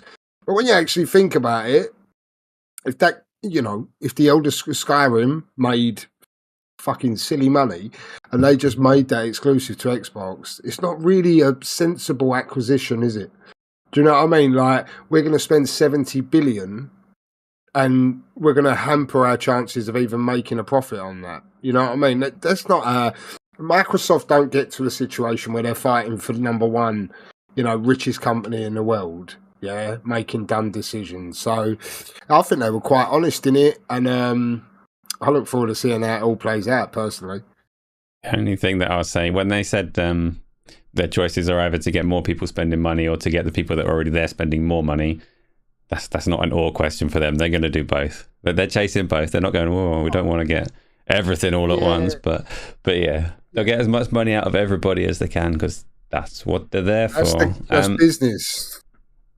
Let's do, because we're running through things at a rate and time is ticking by. Chris, you were talking before we started about a whole load of trailers and things that are coming up. We've got a load of games. There's Banishers, Ghost of New Eden's just come out. You've got Last Epoch comes out tomorrow. Nightingale came out today. Have you got any particular games that you want to highlight and talk about before we get into the community questions? I'll tell you one that I saw today, which was totally not on my radar until I saw it today. And if people follow me on Twitter, go and have a look because I shared it. Was that Kingslayer? Have you seen that Kingslayer? So part of that was like, what is going on? So it basically just looked like a bit of a kind of, you know, Total War, like medieval RTS or whatever. And I was like, oh yeah, this is quite cool. And I really like the look of it. But then next minute, like this pickup truck kind of like teleports back in time and starts running everyone over. Then effectively you can kind of like jump into this RTS like God mode, send your troops into battle and attack, and then jump back down into like a third person mode, and you've got like clashing across machine guns, grenades, and stuff like that. So it's obviously that like age old question where it's kind of like, what would happen if a current like modern soldier teleported back in time, medieval, and had all this like firepower. It looks phenomenal. Looks like really good fun. Obviously, I'm not a massive supporter of IGN. It's just IGN are quite good on YouTube at like dropping a load of trailers, and I think there was like, I think I'm right in thinking there was some type of like IGN something today, like event, and I don't know if it was just like literally about dropping trailers. But yeah, they've dropped some stuff which looks awesome. But that Kingslayer looks good fun. I saw on your tweet, and exactly like you say, I was like, "Whoa, there's loads of soldiers. This is an interesting RTS." And they're showing this like outline of the building mechanics. Then I looked away for a minute, and when I looked back, there was that pickup truck driving around. I was like, "No, wait, no, it hasn't refreshed the feed like it does. This is the same trailer." I like it. Yeah, it looks awesome. Kingslayer, yeah. Yeah, Kingslayer. Kingmaker or whatever. It looks awesome. But as I say, I tweeted it out. Obviously, you mentioned Nightingale, so I'm going to grab that once this is finished. That looks awesome. Early access, I think, launched today. Did it not? And then that other game that you mentioned as well, Asa, which I think Darge has downloaded it. Enshrouded. Enshrouded is another one from earlier, yeah. Why do survival games always come out in early access? Why is there never just a finished survival game? Yeah, I think to be fair, I think survival games benefit from like a really good community.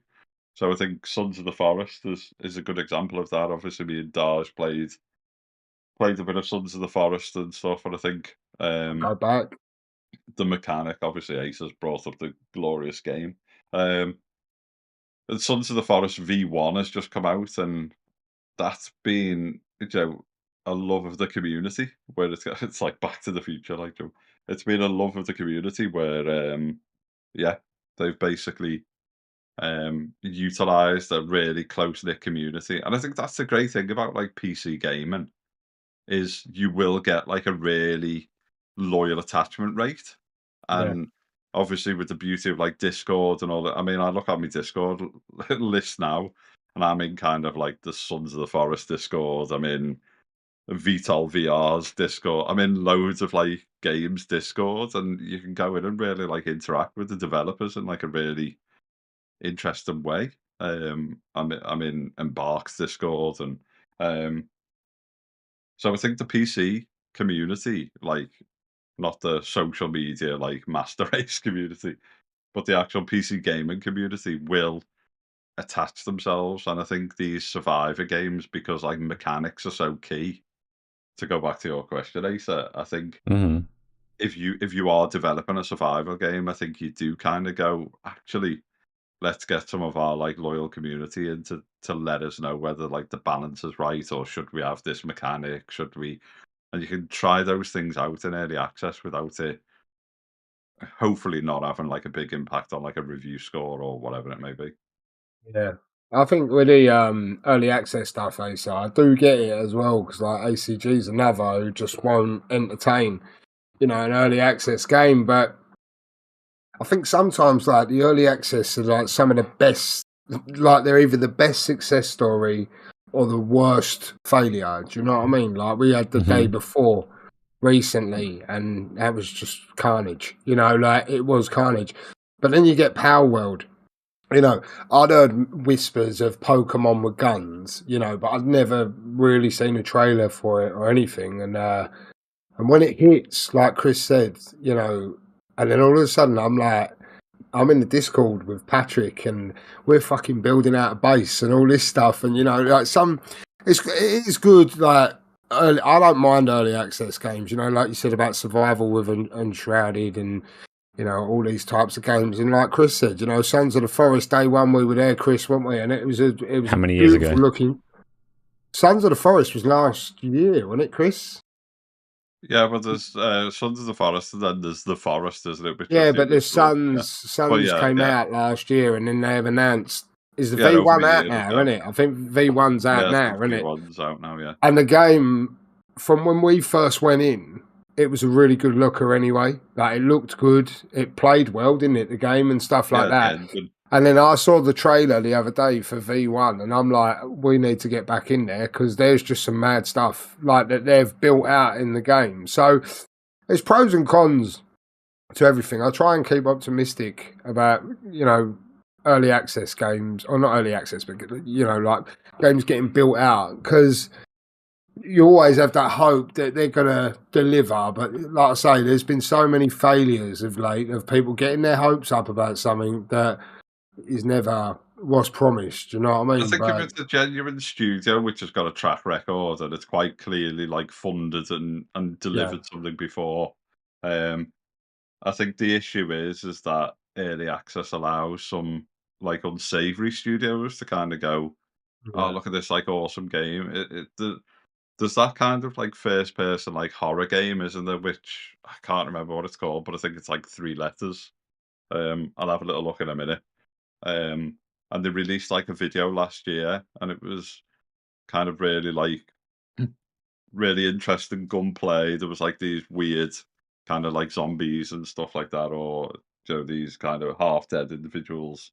But now like a loads of narratives come out with people saying it's like a fake game, and it's almost just kind of like it's cutscenes being made in like Unreal to look like gameplay, and it's not gameplay, and so on and so forth. So I think early access, certainly on PC, does allow.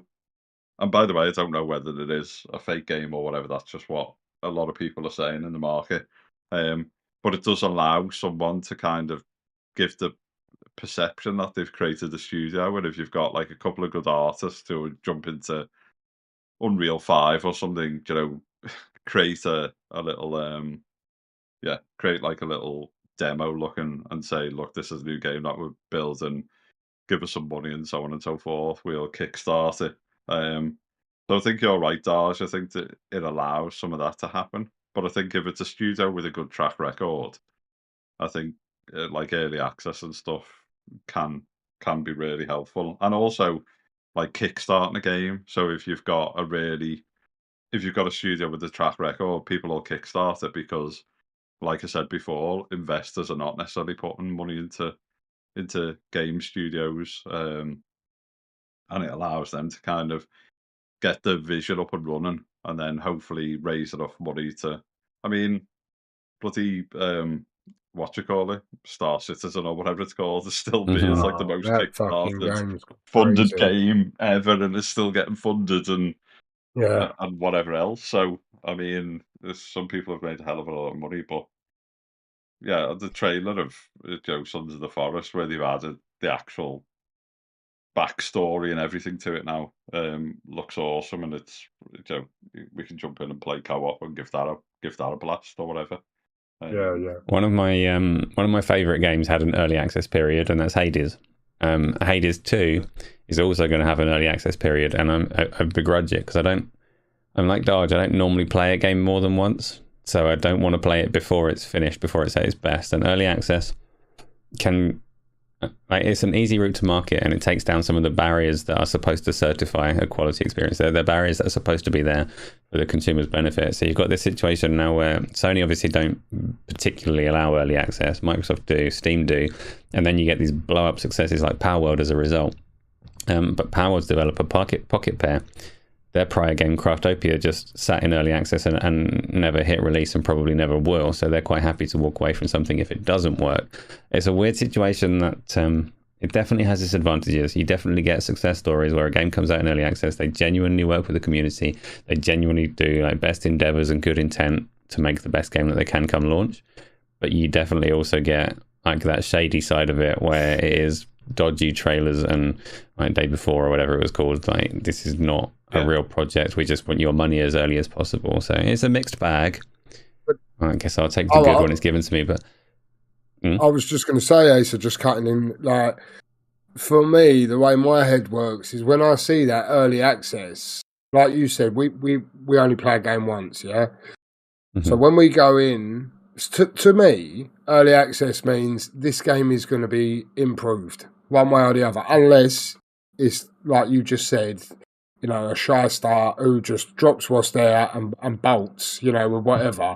But the chances are it's going to be improved. So if I go into a game and it's got issues, I can leave that. Like Sons of the Forest obviously perform well for us, yeah. and we went in there.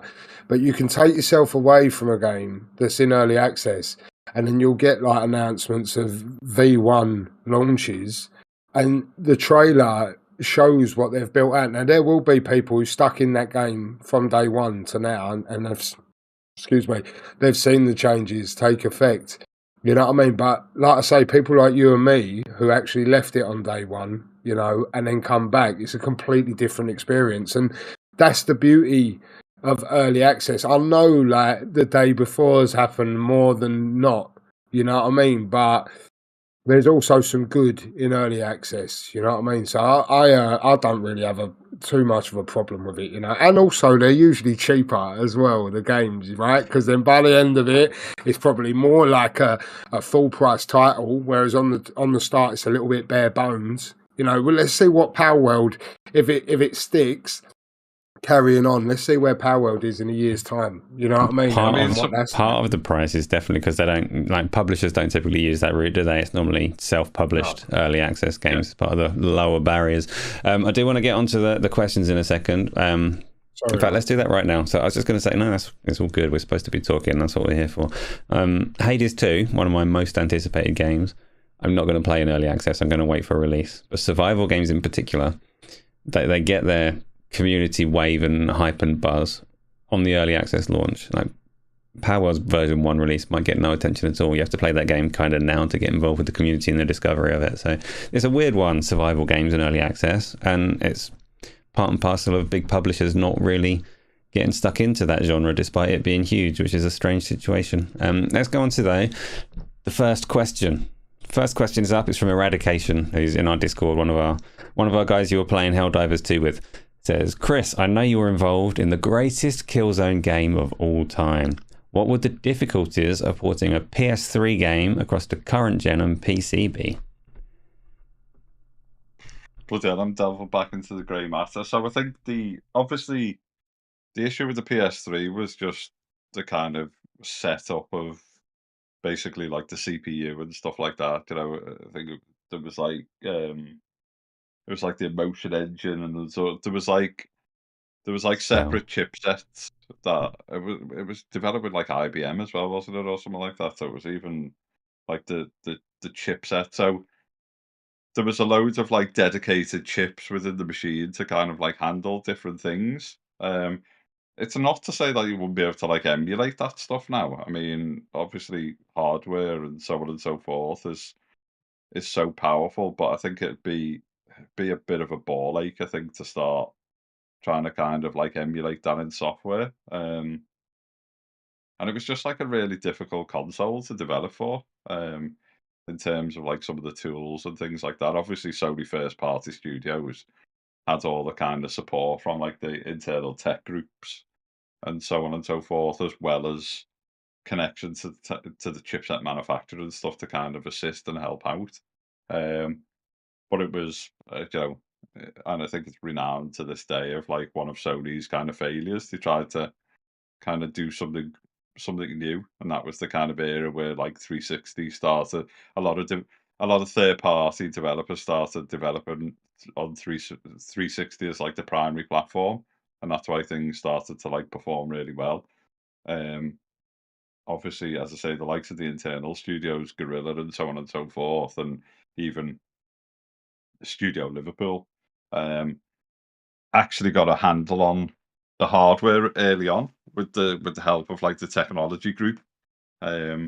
So I'd say it wouldn't be impossible. I just think it'd be quite difficult to try and revisit that, but which is probably why we haven't seen, you know, much in the way of it. But we have seen really good kind of open source individuals and stuff create fantastic emulation software and things like that. So never say never, but it was just a tricky bit of hardware. Yeah, and Sony don't see enough money in putting that work in, do they? No. Right, let's have the next one, please. Uh-oh. So Saitama, another one from our Discord community, which everybody should be in, by the way. Pay attention to the Discord, it's good fun. Saitama has asked, after all the development and progress in AI in recent history, what difference could the in-house at Microsoft produced AI chips make for the next generation console. Darge, what are we going to see from Microsoft's AI technologies? How is it going to benefit the next Xbox console? Guess. I haven't got a clue about AI implementation in games, how they're going to do it. Like I said to you before, the fear-mongering about AI coming into games and being used, like I say, I still see it as a tool, as an aid, in development. You know what I mean? With regards to the AI chips, like, obviously there'll be a level of, I don't know, I honestly don't know how AI on board, say Tamer would know more than me anyway, because he's quite a clever geezer. But I don't know what to expect about him. Like I say, the whole AI fear-mongering stuff that goes on today, it just feels like AI is like, this is a significant moment, you know what I mean? Like, it's going to aid going forward in such an infancy stage. As time progresses, it'll be more and more relied upon, you know what I mean, for, ending tasks quickly,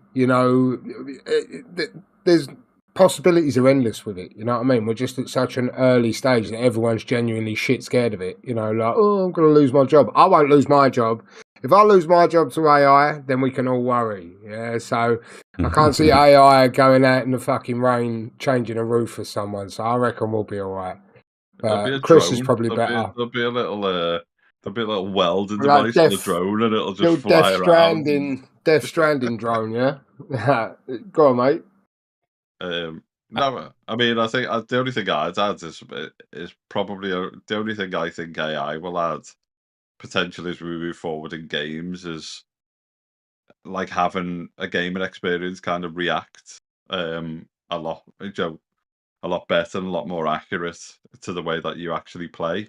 Now, there's obviously a bit of that goes on in games now, but it's quite basic in its form, and I think kind of AI powered gaming or consoles or whatever will be able to react a lot quicker, a lot more accurately to how you play a game, and potentially you'll start to see ever evolving like difficulty levels ramping up and down, not just kind of like, oh, you seem to be struggling on this game, do you want to switch it to easy, and so on and so forth. So I think there's some elements like that. I think there could be elements of utilizing kind of real world events and things with AI. I mean, one of the ideas that I wanted to do when we played F1, when we made F1, if we go back all that time, and we were speaking to Formula One about it at the time, was obviously taking all the GPS data, and you as an individual could take part in an actual race that was happening that weekend. So as the race like kicks off and unfolds, you're part of that race. And obviously you start to get asked questions, well, what happens if you as a player kind of hit Max Verstappen, but he continues to drive around in the real world and stuff like that. So you need to start to like intervene. So if you hit Max Verstappen and he crashes out in your game, then you obviously just switch his GPS off, and he's kind of or explode his car in real life. Yeah, and so on and so forth. But obviously the tech was really, it wasn't really there to kind of do that, and you'd be able to do that now, not necessarily with the aid of AI, but it'll just make things more kind of accurate, to make things, yeah, it'll just speed things up and give that kind of like finer fidelity. But it's, I remember reading some stuff on, obviously, like the major heads in like the AI world basically turned around and said, last year or just over a year ago, the kind of European or the Western,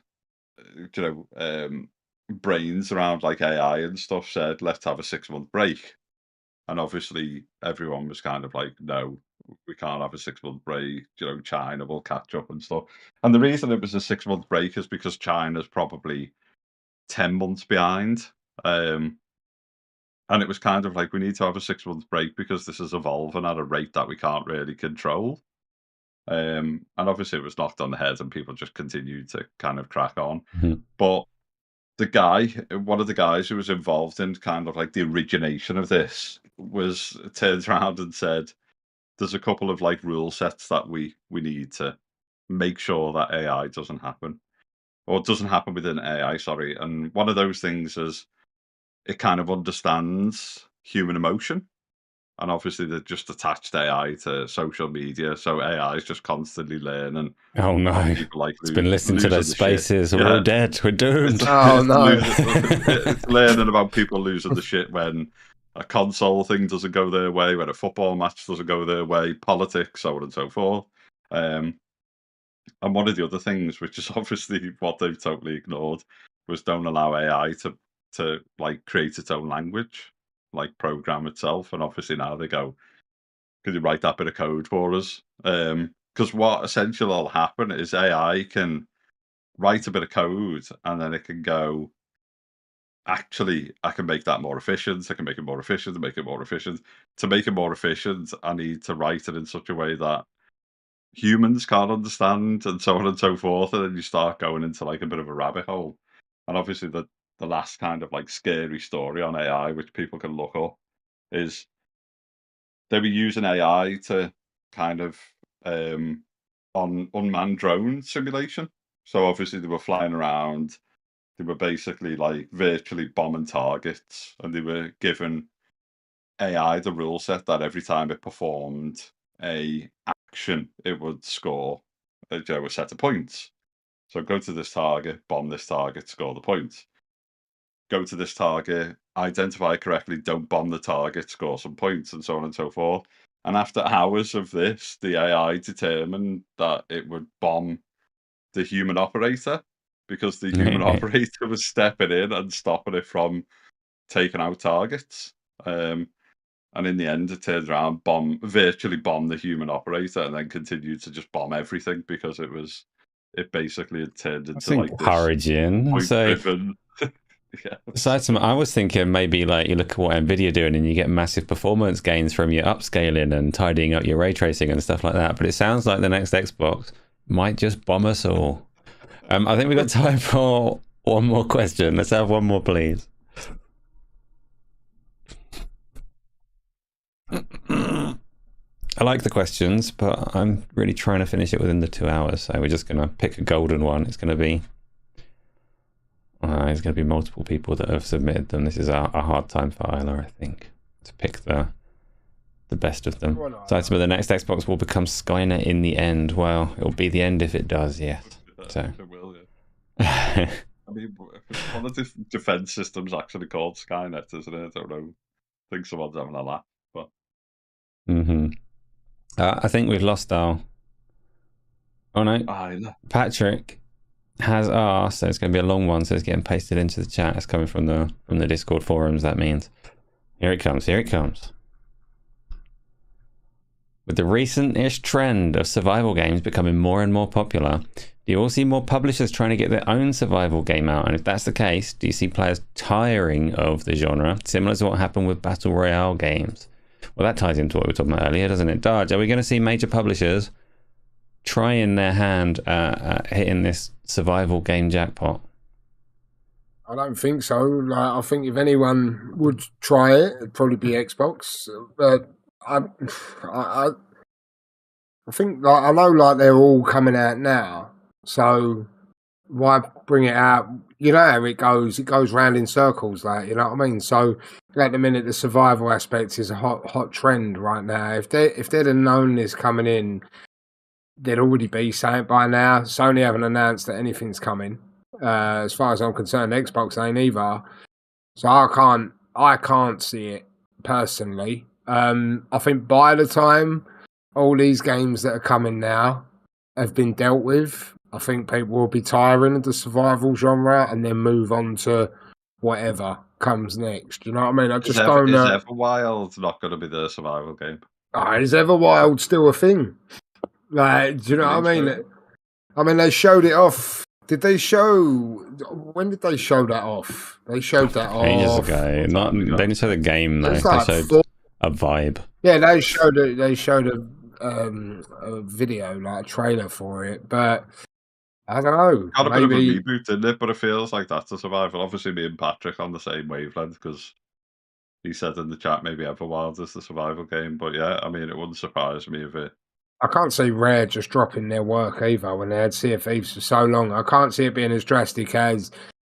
I know I said it's Everwild, still think, but it's been so long since the announcement that really you would like to think you'd be hearing some more news about that game this year. Not necessarily seeing it so much, but at least hearing something about it. Like, it's just been pretty dead, like you say, apart from the the redesigning of the game and everything. So who knows? Who knows what Everwild's going to be? I still don't have a clue. But again, it's got campfires. It's definitely a survival game. Yeah, but even if Everwild is the survival game, it may come out at the wrong time. Do you know what I mean? Because before this has come, we've had everything that's come before. Sons of the Forest, Power World, Enshrouded, Nightingale, this, that and the other. By the time this one comes, you never know. It just might not hit. Don't forget, the Forest was like an old game, wasn't it? The Sons of the Forest like eclipses the Forest. It's like built on top of it. I'm not saying like I'm the biggest like survival game fan and stuff like that. No. I think as long as the survival game's got like cooperative play, obviously we jumped into Valheim for a good while and then kind of got bored of it. But I think that was more just the kind of the slow nature or the slow pace of like Valheim.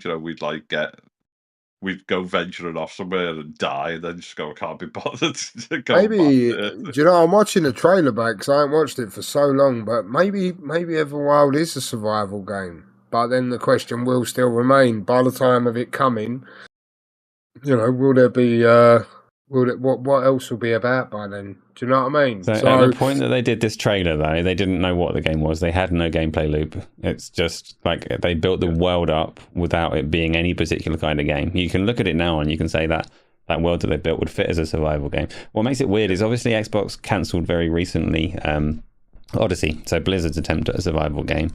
We know that Activision Blizzard King had greenlit a survival game and we're trying to take that genre by the scruff of the neck.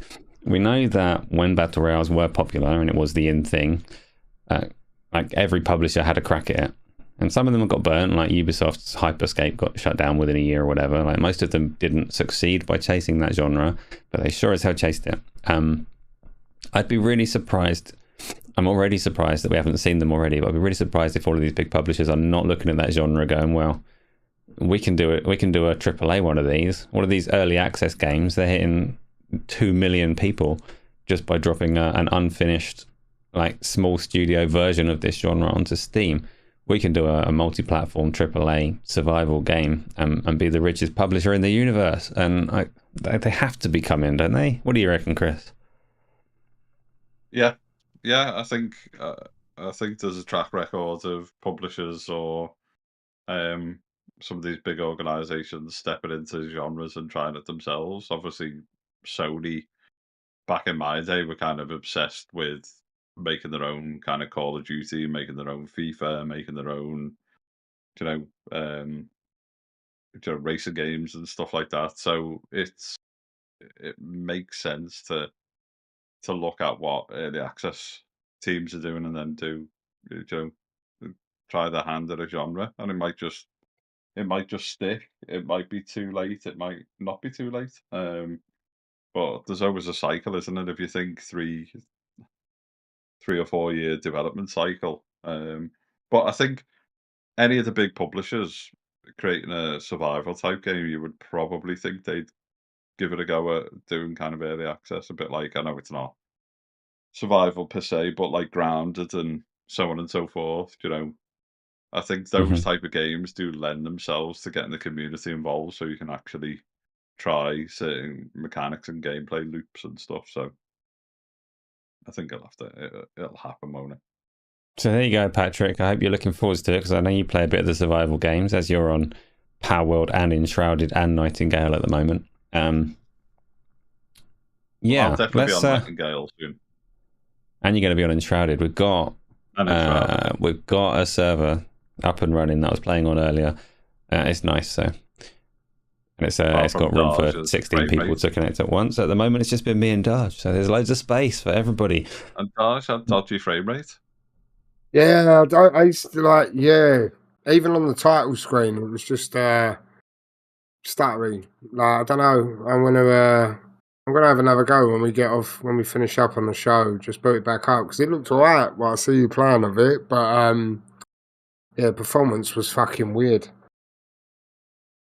It is a fairly heavy game, but probably for good reason. It does do some interesting things. For now, though, because we're on that 2-hour mark, we're going to wrap it up. So, Darge, tell everyone what you're up to this week, where they can find you if you want them to find you. Well, I won't be playing the Steam Deck, that's for sure. Probably, do you know what? I've got all these things going on. The Ascent now, again, a little bit of Outriders with Patrick. I need to crack on with Death Stranding. You know, I've done just one mission last night, and yeah, I need to whack on with that. So yeah, I'll probably be working. So I won't do a great deal of gaming this week. I'll try and get as much in as I can. And you can find me, just on Twitter, Darge Knight. I'll see everyone next week. Cheers, Asa. Cheers, Chris. Good. Same question for you, Chris. Do you want people to find you? Where can they? What are you up to? Yeah, I'll be on Twitter. I've got quite a busy working week this week, and then I'm in London at the weekend, so I might, if I can fit it in, have a little meet up with the Darge. But yeah, I'm going down to watch the Carabao Cup final. So there'll be a whole host of trying to navigate trains, and there's nothing worse than weekend trains going to London, because obviously UK transport tends to go, I know, we'll try and fix and do all the rail work at the weekend when there's a big event on. So but yeah, in the usual place on Twitter. Obviously hit me up, give me a shout. My details will be on there. Hard Times UK tends to be my gamer tag or handle or whatever across all the platforms. So if people want to jump into some survival games or whatnot, then yeah, just add me and we'll jump in and have a game. Perfect. You can find me in the usual places. I'm all over Discord all of the time. Not on Twitter very much because I don't like it there. All over this YouTube channel all the time. So there's Q&A tomorrow. There is the Xbox Series podcast on Thursday. We've got our community games on Sunday. And pretty much every hour in between those, there's other things going on. So I'm easy to find at the moment. Thank you everyone so much for coming along and watching us talk for a couple of hours. Oh, my light's just gone as well. Perfect timing. I'll see you on the Discord. See you later. Well, bye.